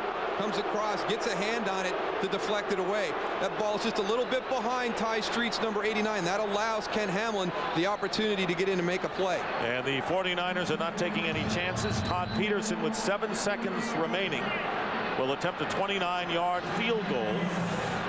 Peterson's field goal in overtime beat the Eagles last Sunday on the road, and this kick by Peterson hits the upright and falls back down. It's just amazing to me what has happened to this team this season with the kicker. Wow. If it's not situations like that, they made a change with their holder after last week. Bill LaFleur, the punter. There were situations during the course of the year where I really thought it was on the holder and not the punter. They made that switch. But you're talking about a team who's trying to get to 8-8, that if they had a kicker who was reliable, could very easily be playing for a 10-6 season, an 11-5 season. No question, Moose, and you can see how disgusted Dennis Erickson is. And Peterson, by the way, is the 3rd kicker that the 49ers have used this year, and he used to kick for Erickson in Seattle. In fact, he wants him back next year, at least up until now. And that'll do it. So the 49ers have missed kicks in 9 of their 16 games. That's incredible. We're all tied up 14-14 at the end of the half, and this Fox NFL special will continue with the Visa halftime report in just a moment. Basketball. Now that's a rough sport. It's so physically demanding with all that jumping. Like Seattle was going to fall asleep, and they want to be sleeping in Seattle, and they came back to tie the game, so they still have a shot. Well, we've seen all the problems that have faced both these teams all season long appear during the course of the game. Seattle in the beginning, drop passes, turnovers. They're able to correct everything, create some positive momentum going into that second quarter. And then San Francisco, the one thing that Dennis Erickson talks to us about every time we talk with him is the problems he has with his kickers. And right at the end of the half, an opportunity, maybe with nothing to lose, maybe why not just take a shot into the end zone. He elects to kick kick a field goal, play it conventional, and it doesn't work. Yeah, he had a chance to get a play before the kick, and he ended up with nothing. Let's see what Tony Siragusa has to say down there. It's amazing. I just saw someone up there with a turtle head up in the stands, but I had a chance to talk to Coach Erickson before he went in. He said, we have to get more pressure on their offense, especially Hasselbeck. They got to go and force them into bad situations like they did earlier. Oh, back up. How you doing, buddy? I'll kick his butt in a little while. On cue? Back up to you guys. All right. Did you cue him to go by? Hey, buddy, get over here. Well, the 49ers will get the ball first, and Josh Brown will be booting it, and Cedric Wilson is back deep. But that's a good point. They've got to put more pressure on Hasselbeck. Another short kick by Brown, and Wilson on the return, and the 49ers have not been able to take advantage of those short kickoffs by Josh Brown. The first half numbers and the rushing yards, San Francisco, despite the fact that Barlow was hurt, has the edge. Yeah, but neither one of them was really able to establish anything in the ground game, and you know, that was the plan that Jim Moore wanted. But you see the passing yards right there by Matt Hasselbeck, 188 yards. They're able to overcome the turnovers. The defense comes out. They did give up 7 points off that, but I think Seattle came out and, you know, had the opportunity to see the same old stuff happen, and they were able to correct things and played a good second quarter. And Kevin Barlow, who was knocked out with the injured ankle, is back in there as the 49ers on the first down give the ball to Kevin Barlow, and he responds, picking up 8 yards on first down, with Chad Brown and Lamar King making the tackle. Take a look at the 49ers offensive leaders in the first half, and you see Garcia, Barlow, and Wilson, and let's not forget Brandon Lloyd, who has 2 catches for 49 yards. And then on the other side, the defense for the Seattle Seahawks, and good to have Anthony Simmons back in there, leading tackler, and Marcus Trufant continuing to play well in his rookie season. Second down and 2 on the 38. Give to Fred Beasley, the fullback. He may have enough for the first down. He has enough to push that pile, that's for sure. And he ends up picking up 4 yards on the play. And Beasley, well-deserved, as you pointed out early, to be the fullback going to the Pro Bowl for the NFC. And this will be his first and last carry of the game today. You've got to keep him happy. You know, even though he's going to the Pro Bowl, he still needs to get at least 1 touch in the running game. But, you know, Mike Allstott has been there for years. He really had been the fixture at the fullback position. He was injured this year, and Mike will admit he's not a traditional fullback. So from my perspective, it's good to see a guy like Fred Beasley go to Hawaii. Play action on first down, and the pass caught by Barlow. So it's the Barlow show here starting the third quarter, and he picks up 6 yards before he's pushed out of bounds by Anthony Simmons. Well, if the San Francisco 49er offense is going to be able to get on track, they've got to have Kevin Barlow on the field. And with the Jamal Robertson in there at the end of the first half, as Kevin left the field with that ankle injury, you never knew what was going to happen. He's got to be able to go. Even if you have a situation like this where Jamal Robertson is going to spell him at times, Kevin's got to be on the field for over half of this second half if they have a chance. He goes out for a breather, and Jamal Robertson takes his place. Second down and 4 on the 49ers 48, and Robertson on the pitch tries to cut upfield, does a great job of fighting for the extra yards, and is very close to a first down as he edges his way into Seahawk territory. San Francisco coming out, trying to get back in and establish the running game, and you just can't move away from it. You can't be one-dimensional, and Terry mentioned at the end of that half right there, the 49ers very fortunate to get another chance because Jeff Garcia made one of those throws that you kind of look at and go, you know, what were you thinking on that one? And they've got to have this running game intact. Their offensive line, you know, even though Ron Stone is not out there, is probably as healthy as they've been all season long, and you've got your Pro Bowl fullback, and yet we continue to see him go to these single back sets. You know, get Fred Beasley out there, get Kevin Barlow in behind him, and let him pound the ball. And the handoff to Barlow back in the game, and Barlow hit at the 45 and gets an extra yard into Seahawk territory with Randall Godfrey making the tackle. It's been kind of a quiet crowd at Candlestick here, and just about the entire stadium now in shadows except for the upper reaches of the park behind the Seahawk. Here's Ron Stone, who has a hyperextended knee. Kyle Kozier taking his spot. 49ers have had a lot of problems with the offensive line injury-wise this year. And here's Garcia, and wide open for the catch is Jed Weaver. And Weaver takes about 5 defenders to knock him back, but the forward progress will be marked at the 22-yard line, and that's his gain, 22 yards. Now watch your fullback, Fred Beasley, is going to be coming in right here. Watch the pickup on the cross blitz right there. He just stones Randall Godfrey, allows Jeff Garcia the time to find his tight end down the seam. Jed Weaver seems to be his go-to guy during the course of the afternoon today. You don't have Terrell Owens out there. Brandon Lloyd and Cedric Wilson have both done a good job, but Jed Weaver is their big play guy right now. Caught a touchdown pass from 18 yards out to give the 49ers their 7-0 lead. First down now at the 22, and here is Robertson trying to get away from a defender, and he can't. Sean Springs and getting some help, and there'll be a loss of 3 on the play. Sean Springs, whose future is in question, former #1 draft pick back in 1997, injured early in the year, and has come back to play, but there is some speculation that this could be his last game in a Seahawk uniform. Well, you signed that long-term contract your first year in the NFL. It was a 7-year deal, so this will be the first opportunity for Sean Springs to go out and test the free agent market. And Mike Holmgren has asked him, you know, don't do anything without coming back and talking to us to see if there's any way we can fit you into our future plans. Second down from the 25. Garcia stumbled and throws that ball away.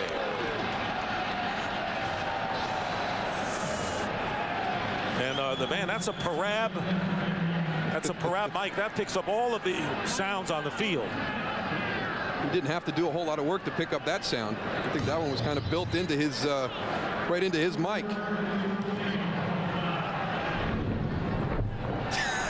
Watch out.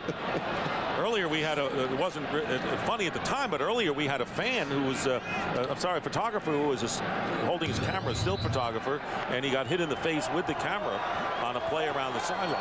Getting rough down there. You know it is. You be safe, Tony. And we're going to have a delay of the game call here as the 49ers didn't get the snap off in time. Offense, 5-yard penalty, remains third down. 49ers have lost 5 games by a total of 11 points, including 2 in overtime. And some of those problems for Dennis Erickson rested with the place kicker, which you had talked about before. And you're absolutely right. The 49ers, and you look at the other teams with losing records, and you'd have to say that they're probably the best team when you look at all the numbers put together of all the teams that have lost more than they've won. Well, it's just situations where they can't win on the road. They can't win a close game. Last week against Philadelphia, their first victory in a game decided by 3 points or less. So they've been right there all year, but just haven't been able to make the critical plays during the course of the game. On third down and 18, Kevin Barlow on the screen pass, tackled from behind at the 20-yard line. And Chicky O'Keefer on the tackle, and the field goal team comes on. Hey, Tony, how's our guy down there? He's all right. He got hit in the head like right in this section here, but I think he can take a bigger blow. He'll be all right. I think he's going to be okay. All right. All right. Tony, you're hitting him harder than the ball on that last play. He's got all the gear on. I'm going to offer him $5 for some of that gear down here. It's a rough area down here. All these photographers are wearing knee pads, all kinds of stuff. $5. 38-yard field goal attempted by Todd Peterson. He missed the 29-yarder at the end of the first half. And Peterson's kick down the middle, and this one is good. And the 49ers take the lead, and a little round of applause from Coach Erickson. 49ers lead it by 3. 49ers regain the lead on Todd Peterson's field goal, 17-14, as you look at the scoring drive, and that was the longest drive of the game in any way you want to measure it. And Peterson will be kicking off. Terry Carter deep for the Seahawks. 9:36 remaining in the third. From the 5 is Carter. Undrafted rookie from Stanford, from nearby Palo Alto, carries it out to the 30-yard line. We'll take a break right now, and the Seahawks offensive unit takes the field. Trying to get the crowd to muster up some energy here as they lead 17-14, want to spoil the party of the Seattle Seahawks. Second half differential, points for and against. Big difference for the Seahawks. +100 in the first, -30 in the second. That doesn't bode well, but this is a different game, and Itulamili, the tight end, up the middle for the first down, picking up 14 yards. He had the linebacker Derek Smith on coverage. Itulamili has been one of the guys that has really kind of popped up in the offense for the Seattle Seahawks as of recent weeks, and they've got Jeremy Stevens there, the first-round pick from last year, and he's still hanging on, being a key contributor.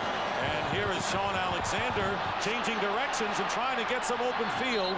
And he finally falls down at the 45. Pretty good workout, 12 yards and a first down for Sean Alexander, who before that play had carried 9 times for a total of 9 yards in the game. Amazing for a guy who's well over 1,000 yards. Well, that's why you just got to stay with that running game and just keep pounding it at those guys. Eventually, you're going to be able to pop a run, especially with somebody with the ability of Sean Alexander. I don't think you're going to keep him under control the entire game. And the 49ers have done a great job in not allowing enemy runners to break free. First down at the 45 of San Francisco. And here is the slant pass, knocked down, intended for Corin Robinson. And Jason Webster, who is inactive last week with an injury, replacing the injured Ahmed Plummer at cornerback and doing the job there.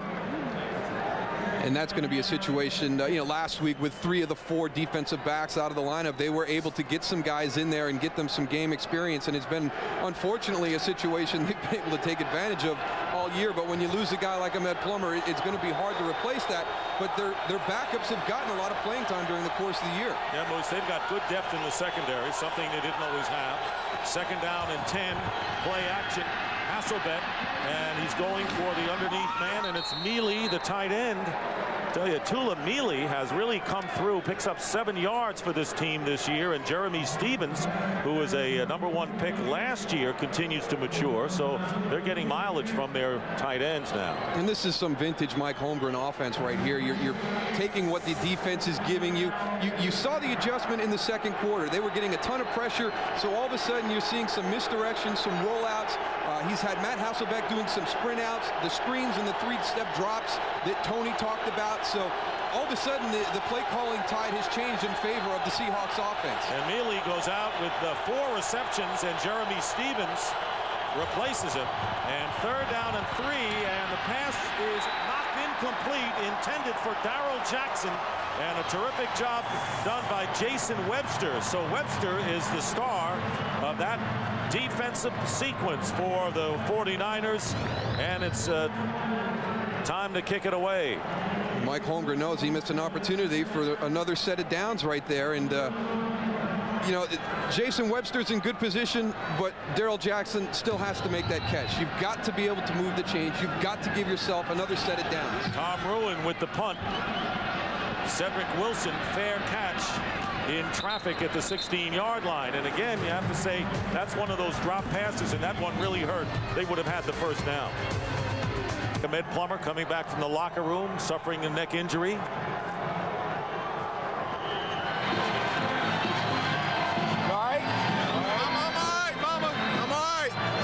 Best way to tell her. Mom, I'm all right. First down at the 16, and the handoff to Kevin Barlow. Talked about how it's been tough going for Sean Alexander. Barlow picking up 1 yard on the play, has gained 29 yards in 11 carries. That's an average of 2.6. Well, that has been the one positive when you go back to what has happened to the Seahawks when they've gone on the road. They have corrected 2 of them. The drop passes and the turnovers are still out there, but they have done a good job stopping the run today. And the penalties really have been not as bad as they've been during the course of the season. It got a little ugly there at the end of the first half, but they've done a much better job in that area. They weren't hurt by it as the field goal attempt hit the upright. Second down and 9, and here's Garcia, and Garcia hitting the fullback Fred Beasley, and Beasley tackled by Anthony Simmons and held to a 2-yard gain. There's nothing worse than catching a pass for 2 yards out in the flat. Now you're working the rest of the game to try and help out your stats, so you don't get a bunch of phone calls from your friend on Monday. Will be Sunday morning in the paper today. Hey, nice game yesterday. Saw you had 3 catches for 4 yards. The W. That's what you want, right? You well, they don't understand that part, though. Hey, we won the game. Yeah, but look what you did. 3rd and 7 from the 49er 19-yard line. A little over 6 minutes to go in the 3rd, and the pass unable to handle. Jed Weaver with the high toss. So that was a play in which Garcia just missed the man, and 4th down coming up. And the Seahawks could be looking, as Bobby Ingram goes back deep, at possible good field position. So this has been a chess game throughout. Ingram fumbled a punt return. Bobbled his first one, so he's had an eventful day back there fielding the punts. And right after that, Jeff Garcia threw an interception, and the Seahawks made the Niners pay for that one. So there's the kick by LaFleur. The Seahawks want to get away from that one. It'll go out of bounds at the 43-yard line of Seattle. So good field position indeed for the Hawks. Beautiful picture postcard views of the Bay Area, Golden Gate Bridge, and great people here. She's from Alaska. She must be a Seahawk fan. She should be used to that, Joe, if she's from Alaska. What's the blanket, the earmuffs? First down at the 43. Max Strong is the back, and 4 receivers, including Alex Bannister, who caught a touchdown pass earlier. The long count, and finally the whistle. Very long count. Yeah, and I don't mean Jack Dempsey. Delay of the game. 5-yard penalty. Still 1st down. Matt Hasselbeck, who was very hot in the 2nd quarter. Those are his numbers. 219 yards. Well, if you're going to have Matt Hasselbeck be the guy who's got to beat you, he certainly did a good job in the 1st half, especially when your leading rusher's got 10 yards. And the defensive leaders, Jeff Ulbrich has a sack, plus he has an interception. The interception was big for the 49ers. 1st down and 15, and the slant to Alex Bannister. Bannister, as Hasselbeck threads the needle, and a gain of 22 to Bannister, who's in his 3rd year and only his 7th NFL catch out of Eastern Kentucky. Watch Matt Hasselbeck. He holds that ball till he gets in that window between Dwayne Carpenter and Jason Webster. He wanted to get that slant out to him quick. He holds it a little bit so he can find that zone. Watch here as he's looking out, holds. He gets into that window right there and threads it between the 2 defenders. Earlier, the 31-yard touchdown pass got Seattle off the mat when they were trailing 14-0. They're down by 3 right now. Sean Alexander going outside. Tough to bring down as he dives close to the 35. We'll call it the 36-yard line. Just a 4-yard gain with Ulbrich and Mike Rumpf coming up from the cornerback. You've got to have great vision if you're going to be a successful running back in the NFL, because a lot of times where the play is designed, the defenses will shut that down. You saw the eyes right there. His 2 good runs so far this half have started to the left, and he's broken tackles and found the openings, moving all the way back across the field to his right. 14 touchdowns rushing, 16 on the year, 16 TDs for the 3rd straight season for Alexander. And the pass caught by Ingram, trying to stretch. You saw the way he extended the ball trying to get to the sticks. He might not have made it, gets 4 yards, and it was Dwayne Carpenter trying to keep him from the promised land. And if they're shy, it'll be by just a little bit. It's a veteran play right there by Bobby Ingram, stretching that ball while his feet are in bounds to get it closer up there. But again, the Seahawks moving the pocket, getting Matt Hasselbeck out on the edge, throwing quick passes on the downs and distances that they expect pressure from Jim Moore and that 49er defense. Number 44 is Heath Evans, who's in the game for the 1st time. And here's Max Strong, and he appears to have enough for the 1st down, and does, as the Seahawks, who are trailing by 3 points, and this is the season's game for them. The playoffs, as Mike Holmgren told Tony Siragusa before the start of the game, that they had to win here. 4th down play right there, 3rd down play right there, just handing it to the fullback, getting him to go ahead and move that pile. And it's a 1st down on the 30. Alexander back in the game.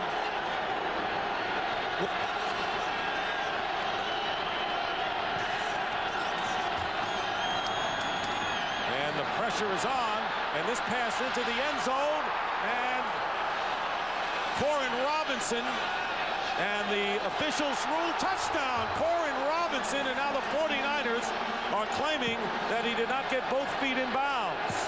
Jason Webster was on the coverage, and that was a beautiful play if it goes. A picture-perfect pass and catch to Robinson from Hasselbeck. Again, Matt Hasselbeck showing that he's up to the task today if they're going to allow him to stand in the pocket and throw. I tell you, that looks pretty good right there. Yep.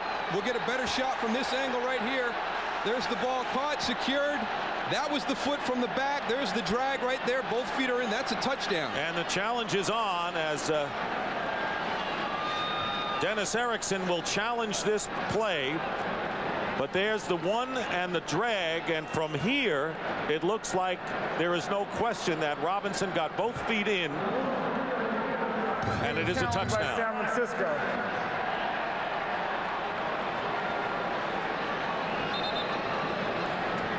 You don't appreciate how much these guys can pick up in the fraction of a second when these plays are happening. To see whether he's established possession, to get back down to see if both feet are in. And, you know, we have the opportunity up here to sit and watch and dissect and see all the angles. In slow motion. In slow motion. These guys are doing it at game speed in fractions of seconds.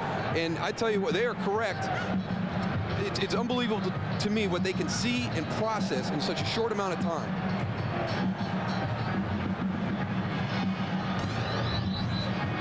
Well, you had the slip at the end of the play, and now they're not sure what was happening on the play, so they get over, everybody sorts it out, and that's the thing today. Some people complain about the officials huddling and having the conferences, but get it right. Get over there. Hey, I didn't see it. I slipped when we were coming in. What did you see on that one? That's great teamwork. Absolutely, and that's what they are. They're a group of guys out there trying to make the play with the right call at game speed. And if there was something that happened where you couldn't make it, just go to your pal who's out there. Well, Corin Robinson, who caught 3 passes last week against the Cardinals, and the longest pass he caught was 7 yards.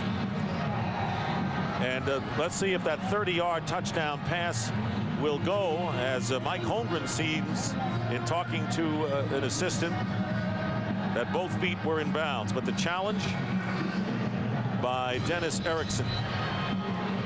Now there's when Erickson threw the flag, and I kind of wonder whether he's had second thoughts about it.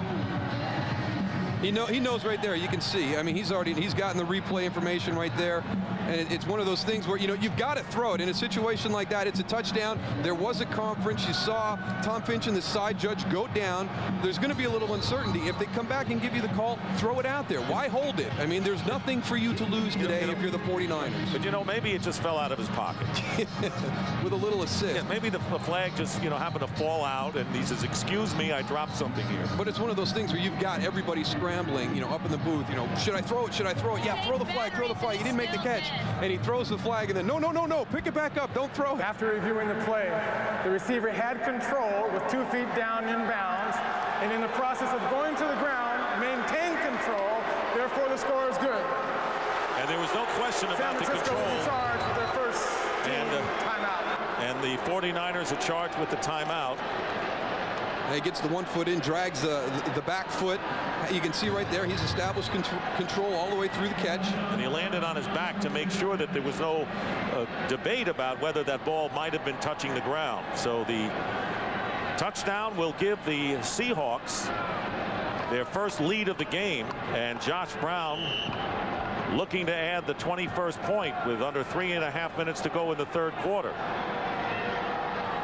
49ers charged with the timeout, and the kick is good, and the Seahawks, with Corin Robinson, who has 5 catches for 79 yards, they lead the 49ers by Seattle Seahawks lead the San Francisco 49ers 21-17. Corin Robinson with his 3rd touchdown catch of the season. There's the scoring drive, as the Seahawks starting to get their offense in gear. 3 touchdowns on their last 4 drives. 1 point they were down 14-0. Josh Brown's kickoff fielded by Cedric Wilson, and Wilson gets as far as the 30-yard line. Tomorrow on Fox NFL Sunday, the Cowboys try to end their surprising regular season with a victory as they take on the New Orleans Saints, or the NFC South champion Panthers try to gain momentum before the playoffs when they battle the Giants or other regional action.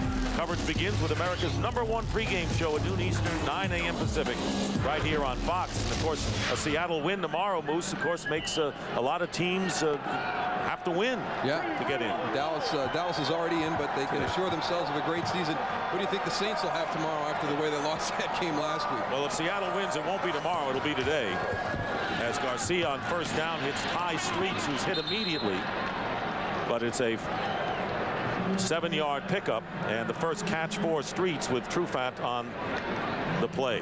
Well, we saw the same situation in the first half where everything came out and went in San Francisco's favor, and the Seahawks were able to maintain everything. Their offense came out, had the scoring drive, and since that point they've been able to feed off of each other to all of a sudden take the lead at 21-17. Now it's on Jeff Garcia and his group on the offensive side of the ball to try and slow this down. You saw the graphic. 3 of their last 4 drives have ended in touchdowns for the Seahawks.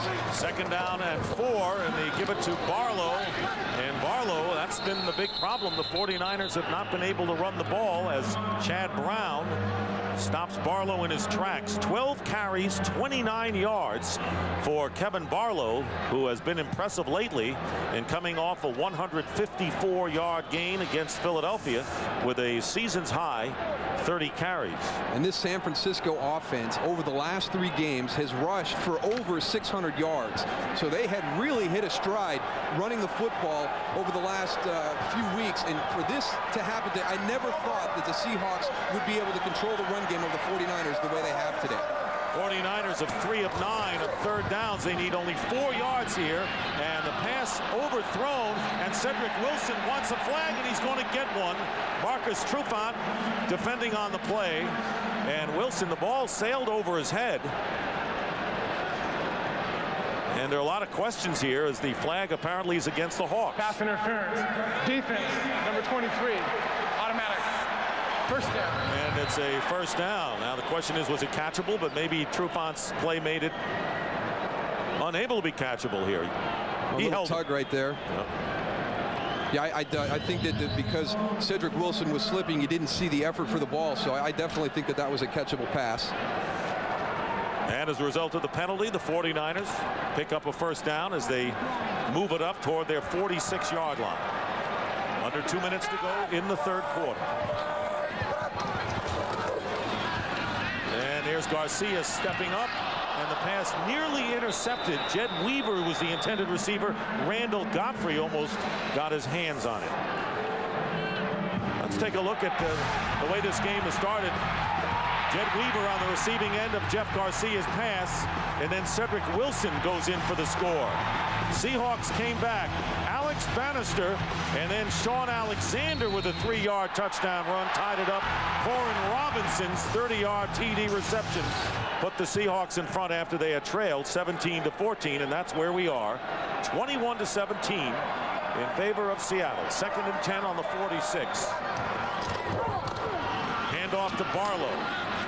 And once again, I'll tell you, the Seahawks gang tackling, doing a great job keeping Kevin Barlow at bay. And of course, he came out briefly with injury earlier. 2-yard pickup, and Rashad Moore, rookie from Tennessee, leading the charge. I'm going to get on the Fred Beasley bandwagon right now and try and figure out why he's not been on the field more in these running situations. I mean, if you've got a Pro Bowl fullback, why is he not leading the way? And you know, you don't have Garrison Hurst right there to bring in. They're not running the platoon system. You know, why are we going to these 3 wide receiver sets and stuff? I mean, the guy has earned a reputation as probably the best lead blocker in the NFL, and yet you're running Kevin Barlow without a lead blocker. If anyone knows fullbacks, folks, it's my partner. 3rd down and 8. And a false start penalty against the 49ers. The 5-yard penalty remains 3rd Scott down. Gregg, the right tackle. Well, this game has been the waves ebb and flow of momentum, and the 49ers had it early. The Seattle Seahawks got it back. One time they exchanged turnovers back-to-back.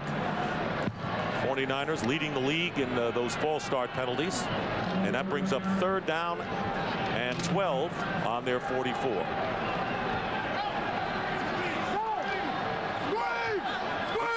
obviously will be like some other sports. Who has the momentum last? And there's a lot of time remaining.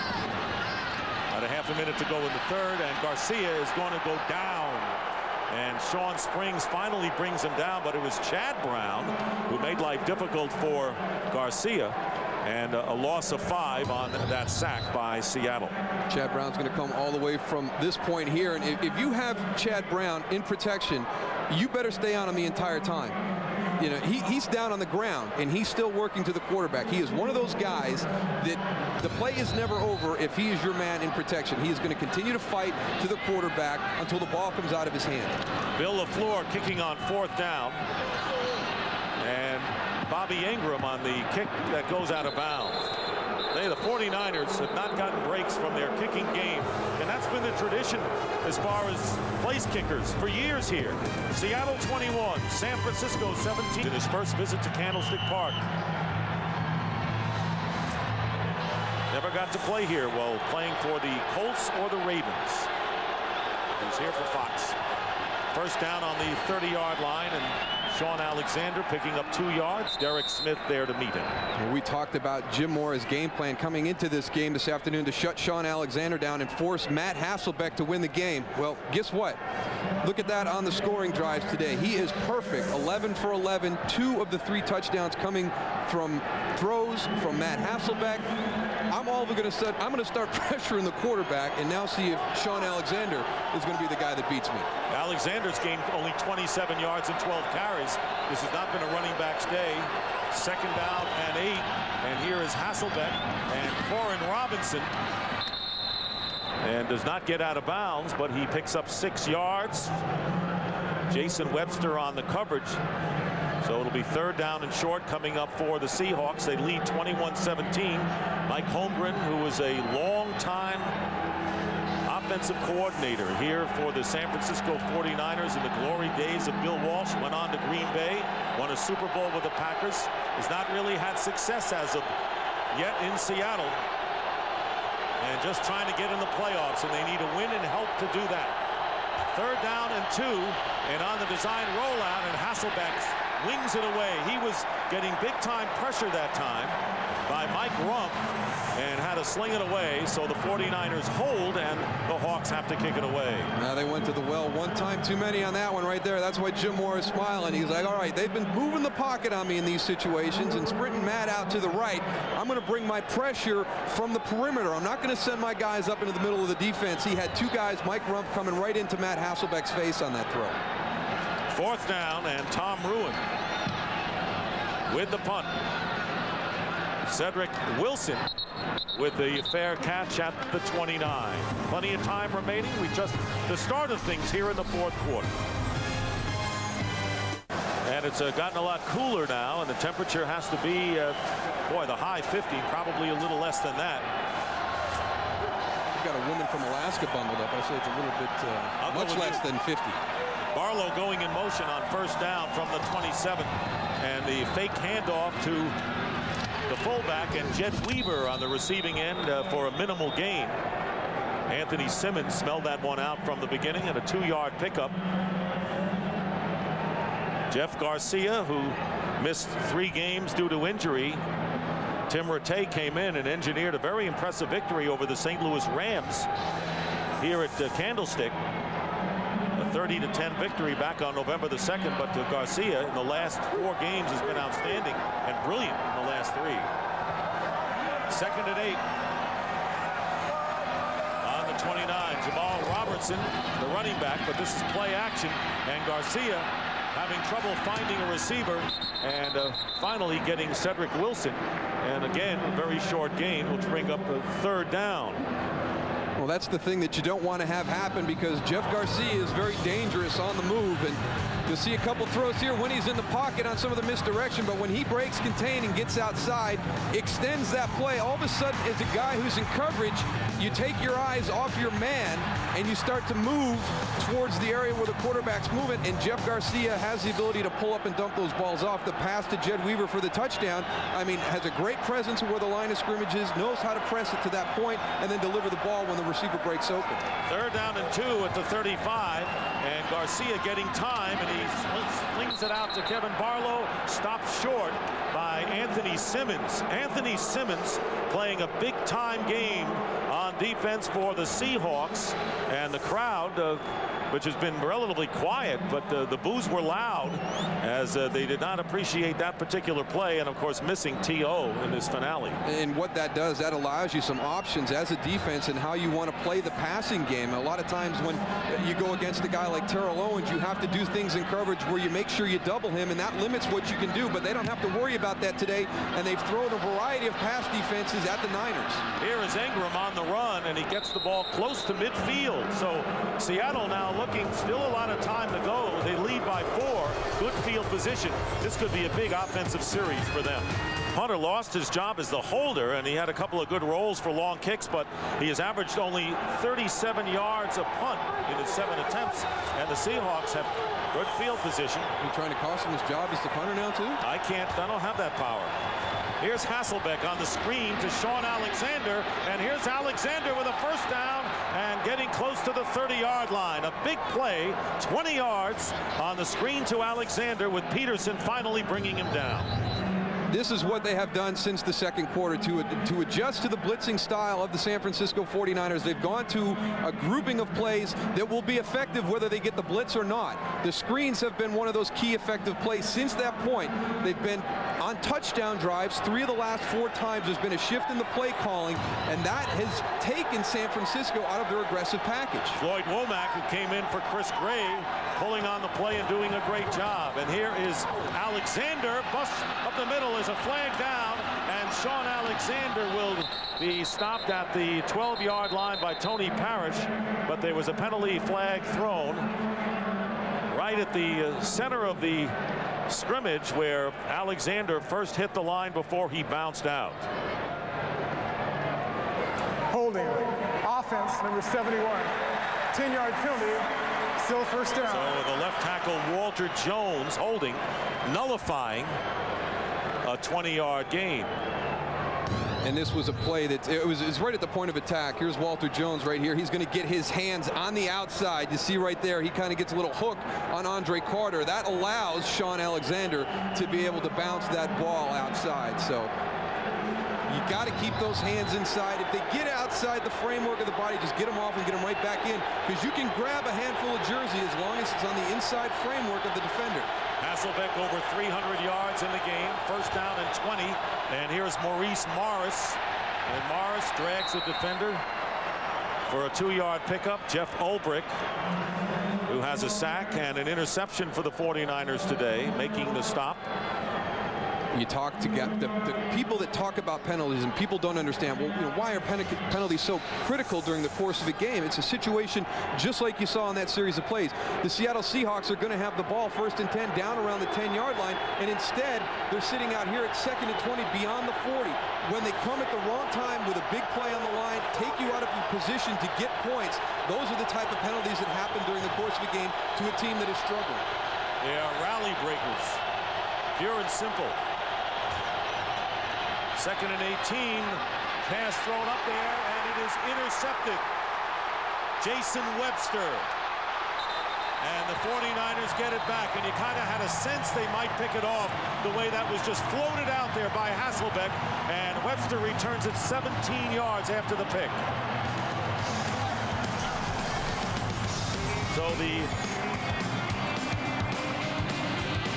it's 21-17, the Seahawks, but maybe the momentum has changed yet again. The 3rd turnover by Seattle, giving the 49ers a 1st down on their 25. With 9:50 to go and play action on 1st down, and here is Garcia going deep and overthrowing Cedric Wilson.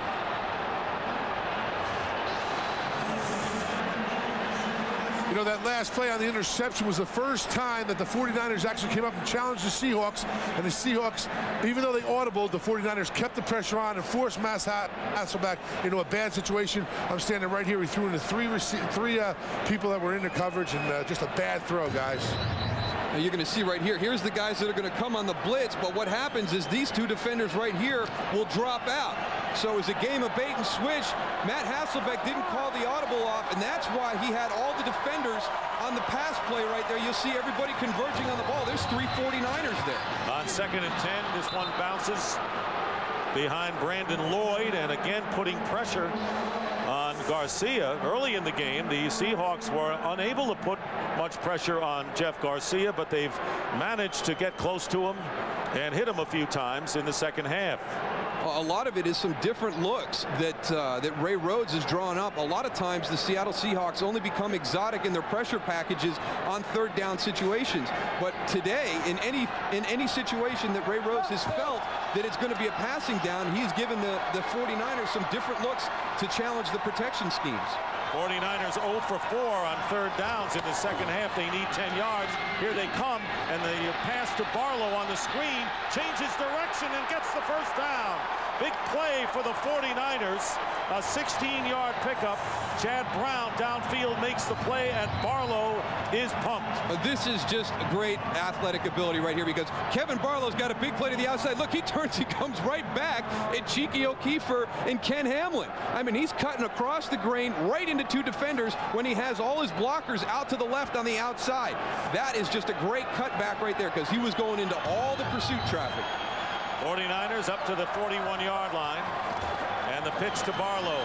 Barlow looking for an opening, goes outside. Good gain by Barlow as he goes out of bounds, picking up 9 yards, or close to 9. And another good block by the fullback Fred Beasley to free Kevin Barlow. And this is something that the Seahawks are going to have to get used to. This field will start to break down as the game goes on. It becomes very wet. It becomes very slick. You saw on the cutback last time, Kevin Barlow being able to get back against the grain, and Seattle Seahawk defenders slipping on that cutback play. You played here, haven't you? I know it gets a little bit wet at this time of day. Sometimes it's very wet. Here is Jamal Robertson on the 2nd down and 2, knocked back and still shy of the first down. Rashad Moore with a big play, bringing up 3rd down and short for the 49ers. But you saw the importance of having Kevin Barlow on the field, because in that 3rd down situation, he makes that screen pass catch, gets enough yardage for the first down. All of a sudden, there's a huge emotional lift for the team, and they hit a couple of plays right after that. And if he's not 100%, I can understand him being on the sideline because of that ankle.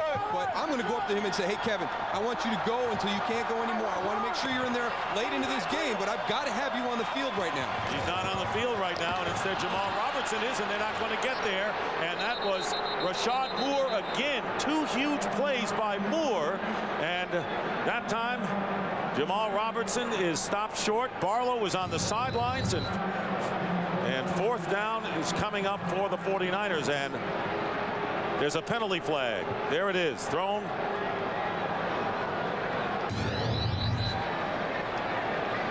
But it is 4th down. Holding offense number 66.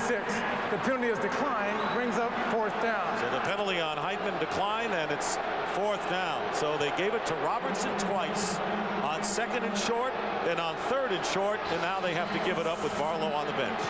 You just wonder if it's because of the injury he has sustained in the first half, but you got to get somebody over there and monitor him all the time. And if you can go, Kevin, I've got to have you on the field right now.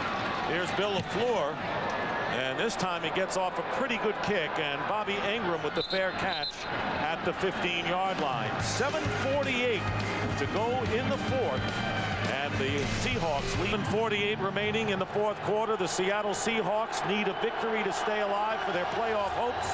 If they do, they have to hope they get help tomorrow from the Packers or the Vikings prominently. If they lose, they go home. 1st and 10 on the 15-yard line. And Sean Alexander carries it out to the 20-yard line, picking up 5. Tony Parrish on the play.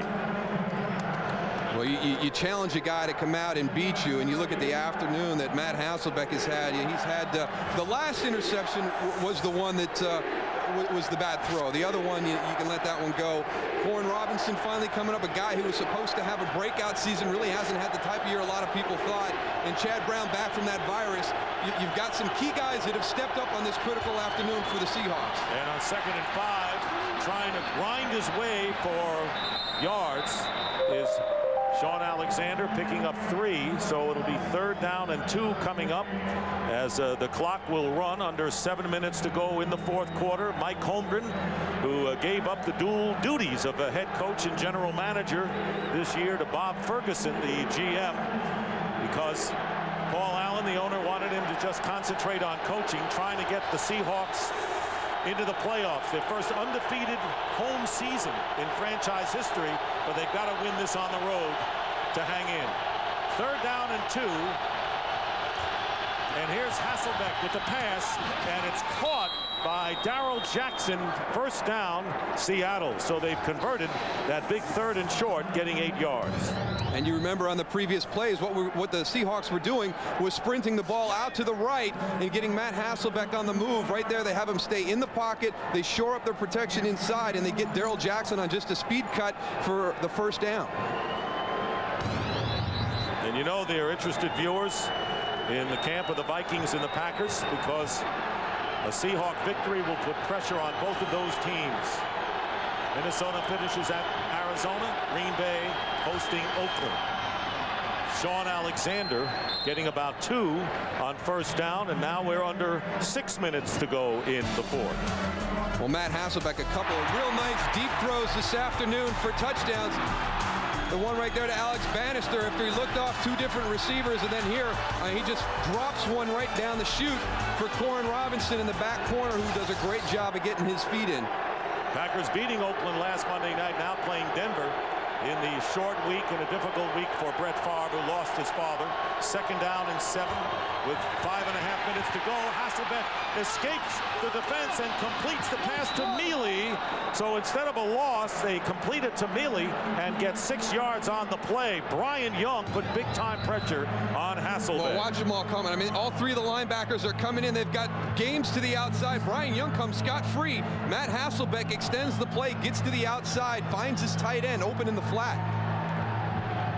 I mean, the 49ers literally just brought the house on that one. They've got the linebackers up inside. So Brian Young and Travis Kershke, the 2 tackles, come scot-free as they try and pick up those blitzers in the A-gaps. Pretty good for a quarterback who has an injured ankle and a sore shoulder, and a timeout called with 3rd down and 1.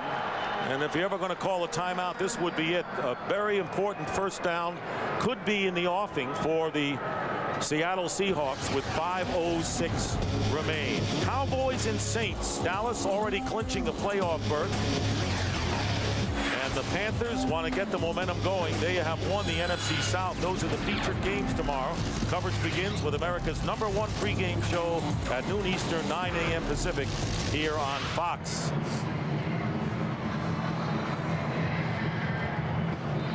Let's take a step back and look at the NFC playoff picture. The 3 division leaders, Green Bay, actually Minnesota controls their own destiny. If they win the NFC North. If they lose and Green Bay wins, that is the only way Green Bay can win the NFC North. And Dallas, the wild card leader right now, they would be the number 5 seed. And the Seattle Seahawks trying to edge their way in.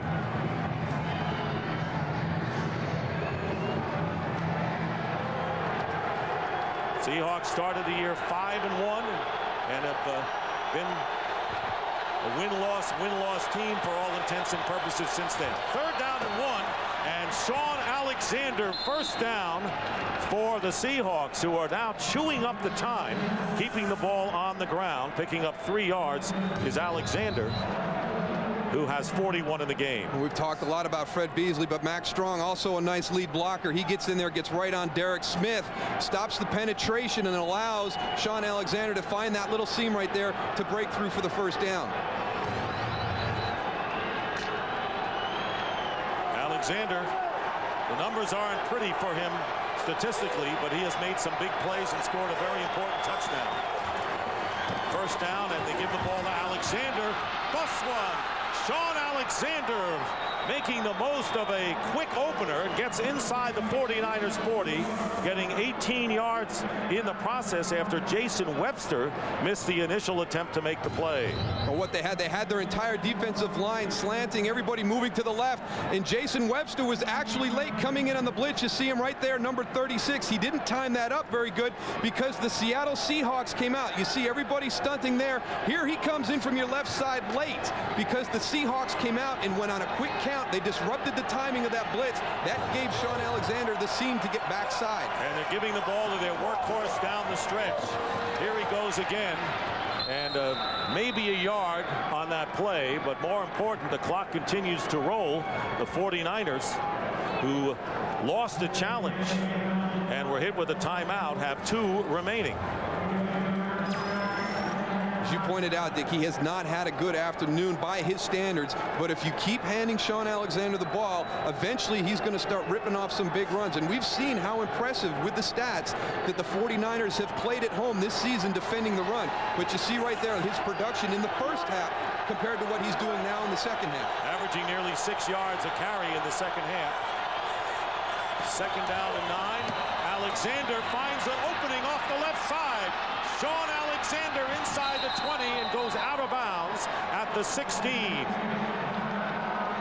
23 yards for Alexander, and it's first down, and the Seahawks are getting close to at least field goal range at 2:56 on the clock. Oh, they're just hitting them on plays. Here's the drift right there. Your blitzer comes upfield. Look at the seam that creates. Etulamili does a nice job of pushing Julian Peterson upfield and then releasing and going down to pick up Tony Parrish, who's dropping in as that 8 man in the box. Nice job by Etulamili getting 2 guys to spring Sean Alexander. Alexander Moose has gained 55 yards on 7 carries on this drive. And it's truly a drive to stay alive in the playoff race. And they go again to Alexander, who is dropped immediately for no gain by Julian Peterson. And now a whistle and a timeout with 2:50 remaining in the fourth quarter. 49ers using their second timeout of the second half. Dick, I like that drive to stay alive line. That was nice. I always would say you wrote it for me, Goose, but that's not the case. Well, this week on the Fox NFL Sunday pregame show, our own Terry Bradshaw recognizes some great and not so great achievements with his annual Terry Awards. Plus, our guys take a look at Chiefs running back Priest Holmes and his chance to break one of football's greatest records. It's all on the Ford F-150 Fox NFL Sunday pregame show tomorrow at noon Eastern, 9 a.m. Pacific, right here on Fox.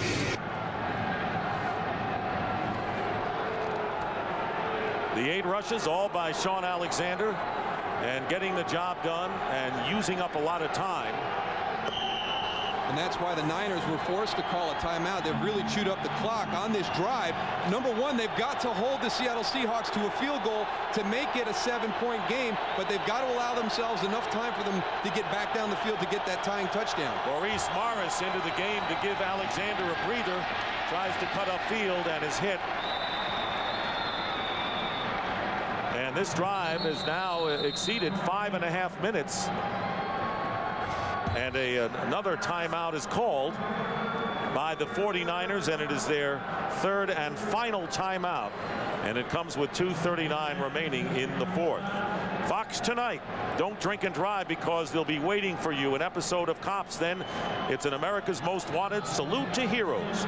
True stories of heroism. It all starts following football on Fox.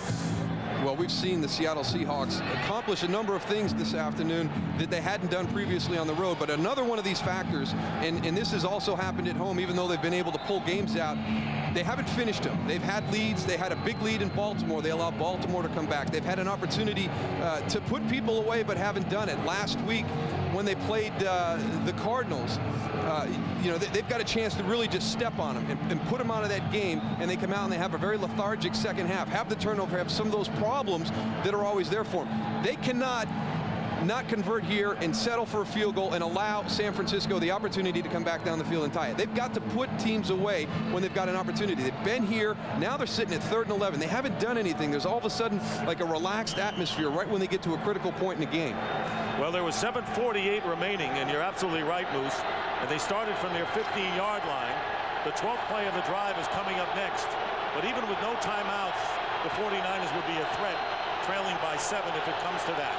Sean Alexander checking back in, and here comes the blitz on 3rd and 11, and Hasselbeck, Sean Alexander gets the handoff.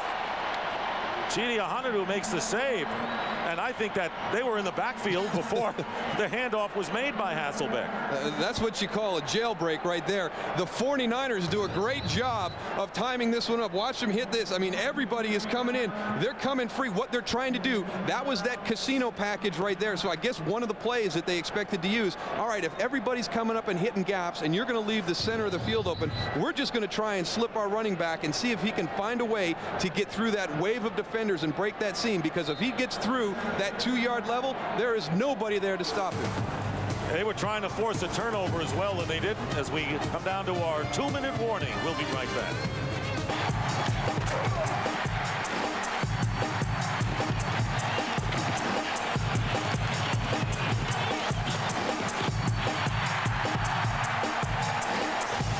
.133 total yards for Sean Alexander. 2 minutes remaining in the 4th quarter, and Josh Brown, rookie from Nebraska, will come on to try to give the Seahawks a 7-point lead. His first try missed from 49 yards out. This will be a 33-yard attempt.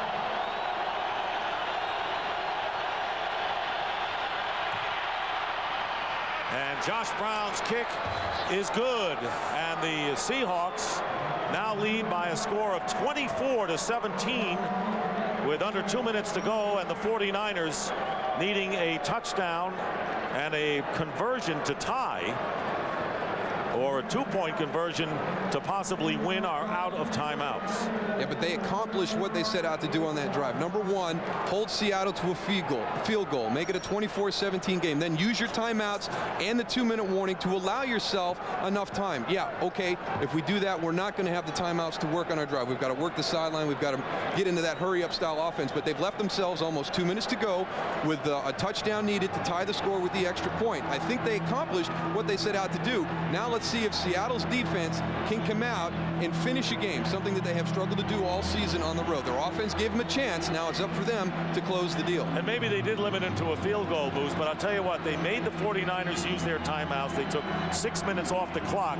They didn't score a touchdown, but they started from the 15. They could have been 3 and out, and they weren't. So they now have 7-point lead, and now they have to not allow a touchdown, and the 49ers can't stop the clock. And Sean Alexander has his most productive part of the game, with the game in the balance on that drive. He ran as well as he has all afternoon. A credit to the offensive line, and he Tulamili with some real nice blocks at the tight end spot. Cedric Wilson, who has returned a kickoff for a touchdown this year, won't do it this time, as Sean Springs knocks him out of bounds at the 20-yard line.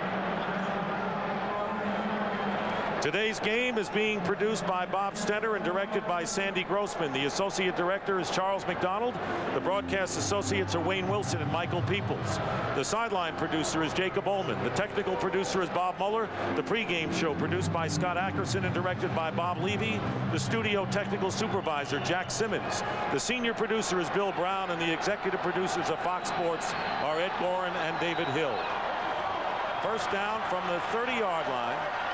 1:51 on the clock. 49ers need a touchdown.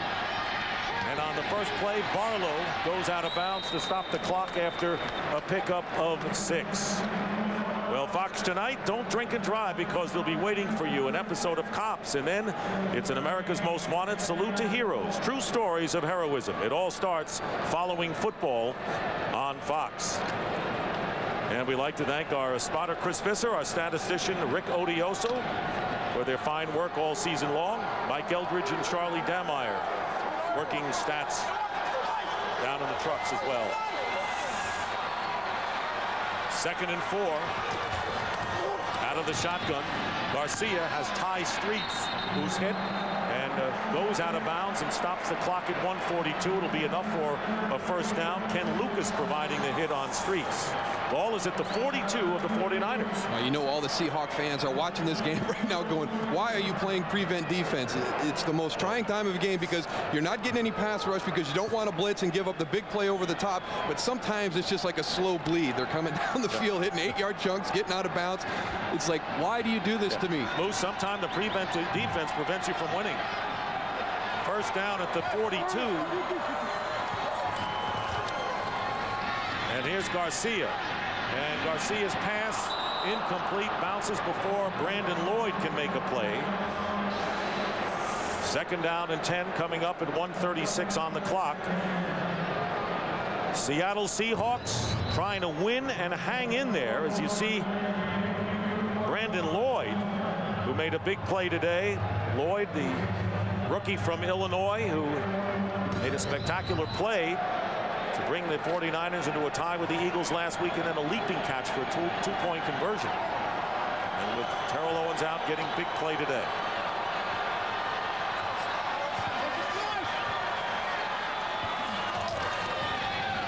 Second and 10, Garcia goes down, and it's Chad Brown, and that is the second sack for Chad Brown and the third in the game for Seattle. Chad Brown coming from the outside again. It's that spin move. Scott Gregg tries to mimic it, but he just can't rotate it as quick as Chad Brown did. Beats him to the inside for the sack. And the hurry up with 1:15 on the clock. And here's Garcia. He is clobbered and trying to make the catch, and he does. Brandon Lloyd made a super one-handed catch and gets up gimpy and kept both feet in bounds. The one last week was great. This is phenomenal. You have got to be kidding me. This is one for the books. Look at him squeeze that ball right there and get his feet down. That is nonsense on the sideline. And of course, he had to maintain control after he was down. And with 1:10 to go, any challenge will be from upstairs, not by the coaches. The previous play. They just want to see it again. It was so good. They want to take another look. I will tell you, the only issue is going to be whether he had control after he I cannot believe he could secure it with one hand. I mean, he gets his other one over there to get it back, but I mean, he's literally got that secured with one hand. I mean, he stops it, deflects it back, squeezes it. He's got it. The ground doesn't come into play. Well, we'll see. Now, boy, even if by rule this is no good, they got to let him have it. Well, that's the spirit. But I'll tell you what, if the ball bounces, and you can see the ball bounce when he comes down. Squeeze it right here. Then he doesn't have control. Okay, he's got it. The ground doesn't help him establish possession. You got to give it to him. I think from the other side, it didn't look like he had it, though. We're reviewing whether the completed catch was at the sideline and whether it was a first down or not. Oh, the completed catch, so they're not even looked to see if it was a catch. Oh, okay. We're looking at both of them. Because if you look at one, you can look at anything. Well, the whole play opens up to review, right. But the way Mike Carey talked right there, it sounded like, all right, we know it's a catch. We just want to see where the spot would be, whether it was a first down or we're going to have to go for 4th and short. That's one of the great catches that I have ever seen, because that ball was going away from him. I mean, he didn't even get that hand behind it. It was on his fingertips, and the ball moving away from him, and he managed to hold on. He gains possession with one hand. I mean, the other one comes up to secure it as he goes to the ground, but he really reached out and palmed it with one hand. The other guy who deserves a lot of credit is number 5, Jeff Garcia, because he got hit hard as he let go of the ball. Minute and 10 remaining in the 4th quarter. Seahawks, who if they hold on to the lead, Mike Holmgren's team now has to hope that either Green Bay or Minnesota lose tomorrow. And by a big tie-breaking situation, if they don't lose tomorrow, has to hope that Dallas does, and then they go into the strength of victory tiebreaker, which involves many games. Well said. But he's got to hold on to win, and so the drama continues here in the gloam of Candlestick Park. And here's Mike Carey to give us the result. After review, the receiver got control with one hand, hit both feet out of bounds, In the process of going to the ground, maintain control when it hit the ground. We have a completed catch. However, it was short of the line to gain. 4th down. All right, so they got the catch, but now it's 4th down. So the game can ride on this next play. I could see this 100 times. This is amazing. As you pointed out, he's starting to work back to the middle of the field. He reaches back, stops the ball. Now he gets possession right there with one hand. Here comes the second one in. Now he secures it all the way through the catch. Now we're going to have a situation similar to New Orleans last week on that crazy play. We've talked about this fantastic catch, but it means nothing if they don't convert this 4th down. 4th down on the 49 of Seattle. No Beasley in the backfield on 4th and short. And the pass is incomplete. And they try to get it to Ty Streets, and Garcia bounced it to him, and that'll do it as the Seahawks will take over on downs, and now they can let out their collective breaths. You got to be kidding me. You've got a Pro Bowl fullback who everybody you talk to, every linebacker around the league says the one guy that they really don't want to play on Sunday afternoons is Fred Beasley. You've got Kevin Barlow, a big physical running back, and you decide to throw the ball on 4th and less than a yard. And Ty Streets, if the ball had been there, would have caught it for the 1st down. So the Seattle Seahawks will win this game and clinch a playoff berth if the Green Bay Packers lose or the Minnesota Vikings lose. The Packers play Denver tomorrow. The Vikings play at Arizona. And if both of those teams win, Dallas would have to lose, and then they go into the strength of victory tiebreaker. But the main assignment was to win this game and win on the road. And a gutty win for the Seattle Seahawks, Moose, because this is a team that fell behind 14-0 and then 17-14 on the road. And, you know, I think they started to get it together when they almost won that St. Louis Ram game. Yeah, that was a big confidence builder, but they came out here the first half, all the same mistakes that have plagued them on the road all season start to happen. Somehow they fight through the adversity this time with everything on the line and find a way to win the game. And Randall Godfrey talked to us. He said, listen, all we need to do is get into the playoffs. We've got to take care of our business on Saturday afternoon, get into the playoffs, because when you look at the NFC, there's not a dominant team out there, and these guys are doing some great things right now, the best that they've played all year. Look at Sean Alexander. You want to talk about your big playmaker? All of his yards came in the 4th quarter with the game on the line. That's what you have to have. Jim Mora wanted to stop him. He did it for 3 quarters, but you know what? Now the 49ers have to finish the game. And they started from the 15, had to settle for a field goal, but they used up time, made the 49ers take timeout to win the game 24-17, go 10-6 on the year. The 49ers finish at 7-9. We're in Landover, Maryland at FedEx Field. The Eagles trying to clinch the NFC East against one of their arch rivals, the Washington Redskins, and rumors swirling around second-year head coach Steve Spurrier, 12-19. One of the reports by our own Chris Mortensen today had Spurrier resigning tomorrow and perhaps taking the head coaching job, which is still occupied by Dave Wannstedt of the Miami Dolphins. Michael, I had a long conversation with Daniel Snyder, the owner of the Redskins, before the ball game tonight, and I will bring you up to date on his stance and what he believes will happen to his coach. And it may not be what was reported. One of those suspense deals. I'm going to keep you around at least for a little while. We're going to get you. We're right after Stay tuned, Paul. We'll be back. Chad Morton is deep with Patrick Johnson as Washington will get the ball first. The Eagles have done a magnificent job fighting through all those injuries, and Andy Reid in the NFC almost mirroring what Bill Belichick has done in the AFC this year. He's kept his team together. Akers blasts it over the head of Morton and 9.5 yards deep in the end zone. The Skins' offensive line was upgraded this year with the addition of Randy Thomas. He shored up the interior at right guard. Lavernius Coles has been worth everything Washington gave him as a free agent. He's had 76 catches, the most for a Redskin wide receiver in 14 years. Tim Hasselbeck, playing for the injured Patrick Ramsey, and aside from one really bad game against Dallas, has shown a lot of poise and a lot of touch. The Eagles were offside on the kickoff. You believe that? You kick the ball into the end zone, and they're out. Now they got to kick it again from the 25. You know, the thing about Akers is he has that ability. Hasn't it happened so often when you get a penalty like this, all of a sudden Chad Morton now gets a chance to field it, and percentages are something good should happen for the Redskins? You know what? You were talking about all the injuries on the Eagles. The last month, have we done any teams that were healthy? No. The Giants probably the worst. Oh, you know. But they have an entire starting defensive line that would be pretty good on IR. Exactly. At the beginning of the year, 3/4 of their secondary, the Eagles didn't have them playing. Including Bobby Taylor and Brian Dawkins, former Pro Bowlers. You lose those guys, and you just wonder how they've been able to come back and win like they have. And they're short tonight, Troy Vincent. Another former Pro Bowler, and a current Pro Bowler, in fact. So Akers will not have to go back to the 25. He's still capable of knocking it into the end zone, but Morton, who has one touchdown return of 94 yards this year, probably will get a crack at this one.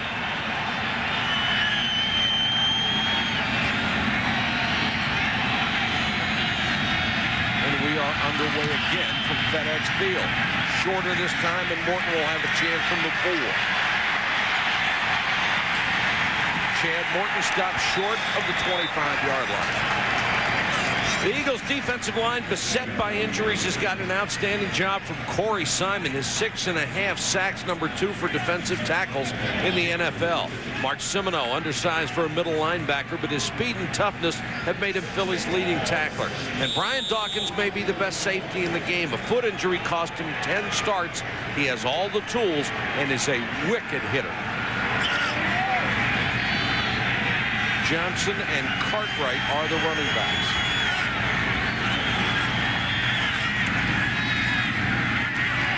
Hasselbeck quickly out in the flat and has it complete to backup tight end Kevin Ware. Let me correct something on Chris Mortensen's report earlier. He did not talk about the possibility he would be going to the Miami Dolphins. It was just about the resignation, perhaps, of Steve Spurrier tomorrow. So I didn't want to put Mort on the hook for that. Put him on the hook. He can handle it. Hey, Mort's a big boy. He does a great job. Doesn't he ever? 2nd and 7 for the Redskins. Hasselbeck has the backs in the eye, and Cartwright, the little fullback, crosses the 31. Joe, one of the things that we talked about yesterday in our meeting that we're going to see from the Redskins is the ball out of Hasselbeck's hands in a hurry. Has to be. I think with the pressure defense that Jim Johnson, the defensive coordinator of the Eagles brings, he has to do that. And Mike, you made a great statement there. You talk about Rock Cartwright, the little running back. He's the only real running back. He's a backup fullback that is their featured running back, which is one of the problems for the Redskins this year. Trunk candidate is hurt. Liddell Betts is hurt. They go with 4 wide receivers, and Morton comes into the backfield. Straight 4-man rush against Hasselbeck, and he throws complete to Thrash. Or check it. I was thinking Thrash is Lavernius Cole's number 80 in red because Thrash used to wear that number as a Redskin. What a catch, though. Lavernius Coles, when Lavernius Coles gets his hands on the football, good things happen to the Redskins. Watch this catch. Ike Reese is trying to stay with him. Up top, up high, goes and gets it. Now, there's a guy that doesn't practice all week because of a fracture in his foot. Cartwright comes back in, and they have 2 tight ends as Chamberlain in motion. First down, Skins, and Hasselbeck wants to throw on first down. Over the middle, incomplete. Again, intended for Coles. The Eagles playing tonight without the guy that's played so well for them in linebacker, Carlos Emmons, who fractured a fibula a week ago, and Ike Reese, who is a special team star, is playing his linebacker spot. But what they do have with Reese is they have experience. He's a great special teamer, but he's been around a while, and he knows the linebacker slot. But he's used to only playing about 30 snaps a game. Now he's going to have to play probably 80 or 90. Darnarian McCants comes in as a 3rd wide receiver on 2nd and 10. 4-man rush. Hasselbeck with good protection. Goes underneath to Coles. Nice move to get free. Gets a block downfield from Cartwright and picks up additional yardage. 14 yards on the play. You know, the problem here is Semino, the middle linebacker, number 53. He sees Lavernius Coles sit. You see him sitting behind him?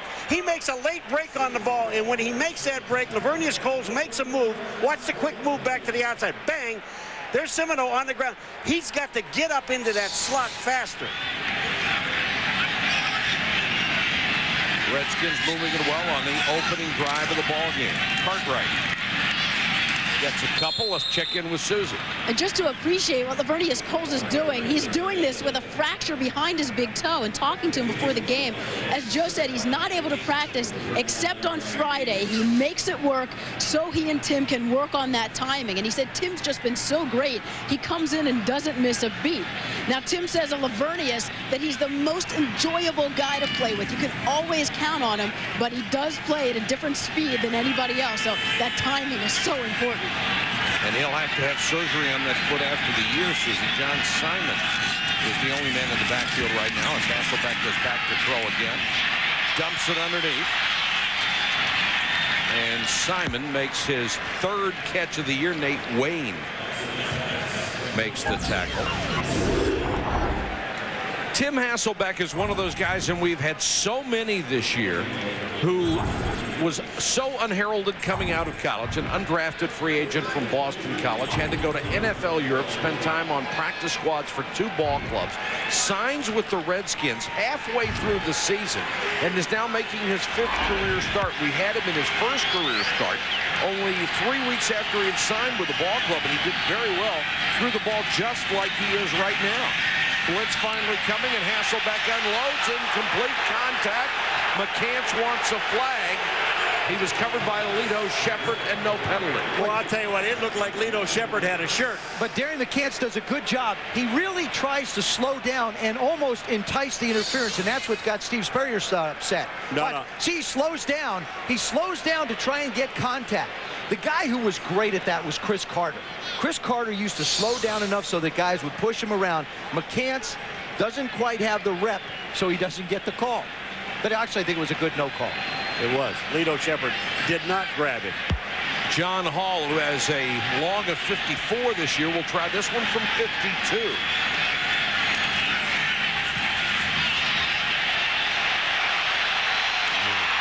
Short. So the Redskins move the ball impressively, but come up empty on the opening drive. The Eagles and Donovan McNabb will get their shot when we come back. Sideline, it was funny. He says, you know, there are rumors going around about me leaving for Miami. You usually don't hear that from a guy who's 5-10. It's supposed to be 10-5 when they talk about you going somewhere else. He's not leaving. He's going to be the coach of the Redskins next year. Well, Daniel Snyder says he wants him back. He says he wants to stay. We'll see. And on the opening play, Westbrook gets the carry and goes nowhere. The Eagles have a good offensive line. Former Pro Bowler John Runyon, a fixture at right tackle. Between the Titans and Eagles, he's starting his 112th straight.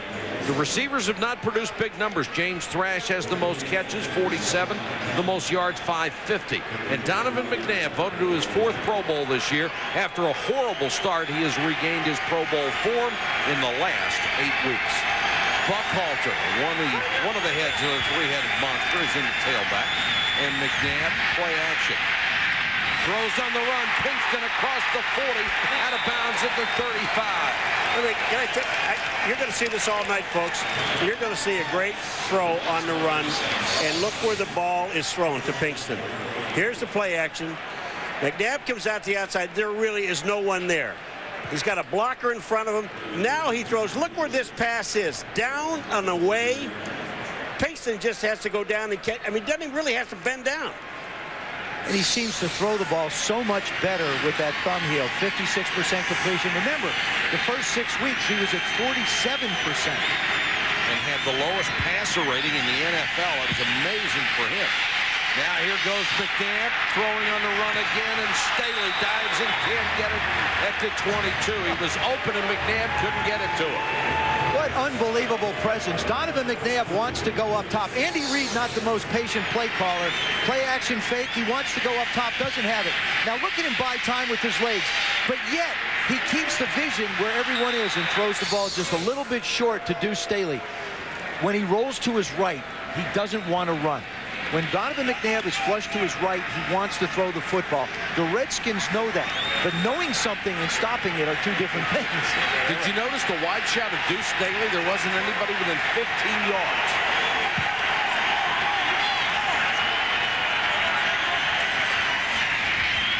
They go to the ground this time with Buckhalter. He stopped by Holzer.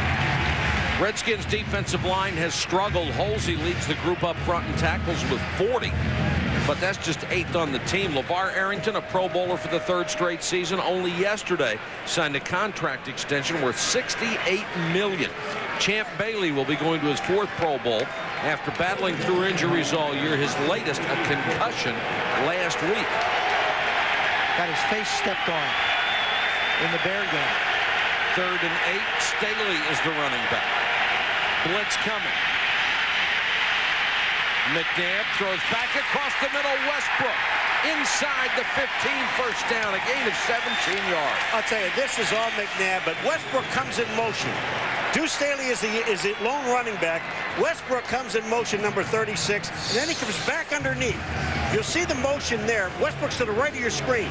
He's going to come back underneath, and when he does, Donovan McNabb finds him right there. And you see Jesse Armstead, number 98, or Jesse Armstead is the spy, and the spy is the individual that is assigned to a mobile quarterback to try and dissuade him from running. I think you ought to let Donovan run. Because he's been completing a lot of passes moving around. Armstead a gun. If you're going to be a spy, you got to have a gun.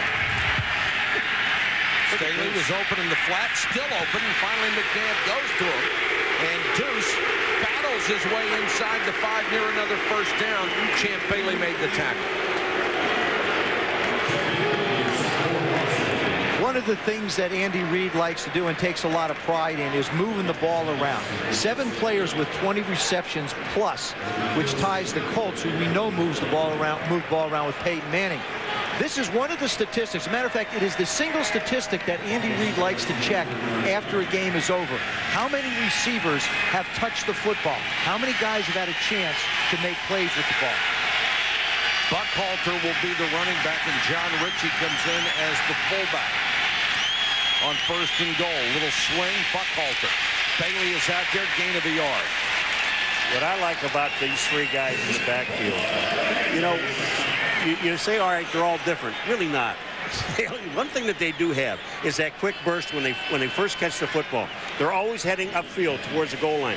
And if you look at each one of these guys, no matter how big or how small they are, they have that one initial step that gets them moving. And this is the 4th straight play that they have brought in a different running back. They start the rotation with Deuce. Now he's back in.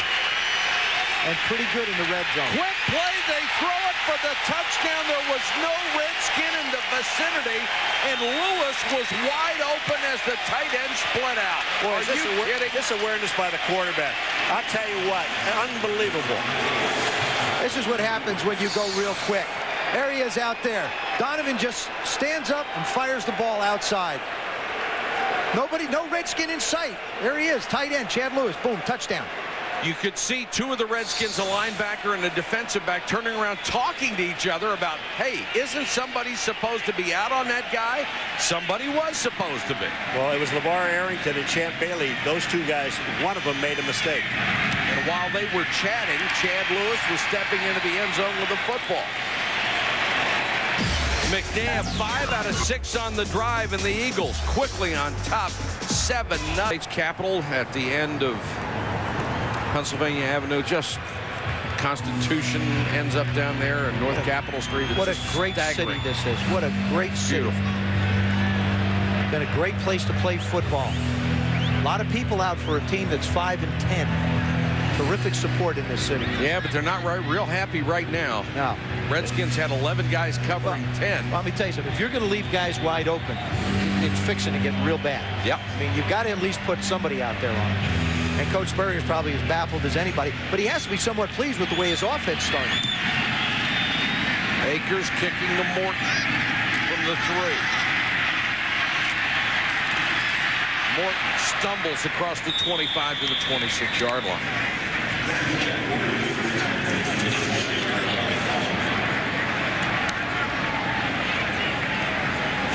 Got 7:02 to go first quarter. Eagles trying to clinch the division, up by a touchdown. Eagles on top of the Redskins early, 7-0. Washington will have a 1st and 10 from its own 26. The Redskins have to be somewhat pleased with their first offensive drive. They managed to move down and at least get a field goal attempt.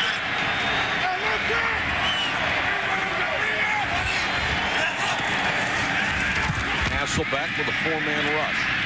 Has time, throws underneath the Cartwright, and he's horse-collared by Bobby Taylor. On that touchdown pass by Donovan McNabb, you see LeVar Arrington, number 56, he's pointing to Andre Lott behind him, and that's Chad Lewis, the tight end, split out to the right. Now, Donovan McNabb recognizes the confusion, quick snaps it, throws the ball out, it's a touchdown. Obviously, the Redskins were expecting to try and identify players, but Chad Lewis never split out. He just went outside wide. LeVar did. There's one out there by himself. Somebody identified him. No matter what the defense was, that was just too easy. Blitz coming. They pick it up. Hasselbeck throws incomplete. Intended for Coles, and Lito Shepherd at inside position. Lito Shepherd has really been somewhat toasted a little bit because as a rookie last year, #1 pick, there were great expectations. Troy Vincent has been hurt. Bobby Taylor has been hurt. And he's had to play a lot of football. Last week, he had a couple of plays. He had a lot of good ones and a couple of very obvious ones that were a little bit of a problem. Andy Reid likes his young corner. And as a matter of fact, I mean, you've got Bobby Taylor and Troy Vincent. You talk about guys possibly moving on. There's talk that they may wind up not being with the Eagles next year. The Eagles are not an organization that will pay for past performance. They pay for the future. And there may not be much of the future in an Eagles uniform for those two guys. This one's tipped in the air. It was going to be a flanker screen intended for Patrick Johnson. Bobby Taylor, number 21, may have been the guy that got it, and he is a corner blitzing. Number 21 is Bobby Taylor. Look at him slide inside, time it up in the air. Just a sensational play by a corner that is all pro. That's the thing you cannot do with Jim Johnson, the defensive coordinator of the Eagles. You cannot get yourself in 3rd and 10s and 3rd and 11s and 3rd and long, anything. Barker to punt to Westbrook. Second in the NFL in punt return. Driven all the way back inside the 20, lets it go, and it rolls inside the 5, down by the Redskins, and that's Patrick Johnson who hustles down on special teams. And what a kick. That's 70 yards for Barker.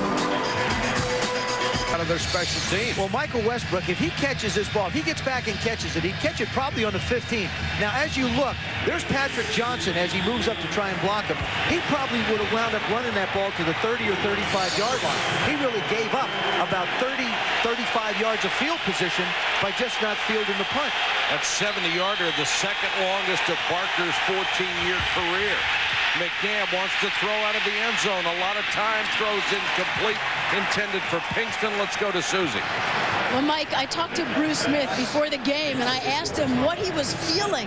And he said, it's hard to put into words what I'm feeling. This is almost surreal. He said, it's rare that I'm speechless, but I am tonight. And he said, I can't believe this is my last game.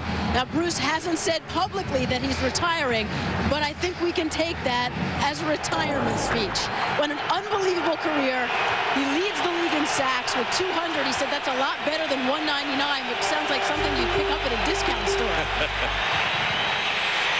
And the Eagles go with Buckhalter up the middle. He gets out to the 11-yard line. Of course, he's got 200 sacks.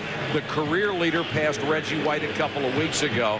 It was an official stat only since 1982. There are guys like Deacon Johnson or Deacon Jones who will say, look, I had more than that in a couple of years, but this is the official stat, and as a defensive player, he is 3rd on the all-time list in games played. I got to not see him next year to believe that he's going to retire. He told me he was going to retire. He told me Friday. Wait. Just wait. Okay. 3rd and 3. McNabb, little swing. Staley. 3 Redskins wait for him, and Staley fights his way through up to the 17. Jeremiah Trotter finally made the stop. That's the thing about Deuce Staley. This was obviously a 3-on-1 mismatch. The Redskins should have had the advantage. Deuce Staley needs 4 yards for the first down. He puts a move and winds up front. You see him, Todd Franz, trying to make the play. Deuce does a nice job. Champ's got the outside. Trotter has to come over and bring him down. Franz is in there for Oolete, who was put on injured reserve with a knee and ankle injury. Big first down, and now Westbrook will get a carry. Nice hole off the left side. Westbrook across the 30. Fred Smoot helped take him out of bounds near the 45, but there's a flag down. They're going to call holding against Philadelphia. Boy, this was an outstanding run by Westbrook, and there's a reason why this happens. Because at the hole, at the point of attack. Offense, number 63, 10-yard penalty, first down. They got Hank Fraley, who is the center, on holding. He is the center. Now watch the center coming out. They call this right. Watch this here. Here's the point of attack. And that's where they call holding. But actually, he gets knocked back in by Ritchie.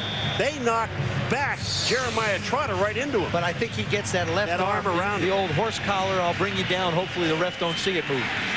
Wipes out a 26-yard gain and makes it 1st and 18. The old ref don't see it move? Yeah.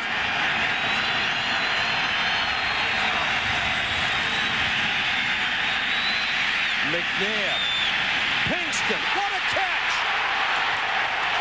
Snatched it out of the sky at the 49 in front of Smoot. I promise you, this is a result of Donovan McNabb having Todd Pinkston spend time with him in the offseason in Arizona to get to know him better.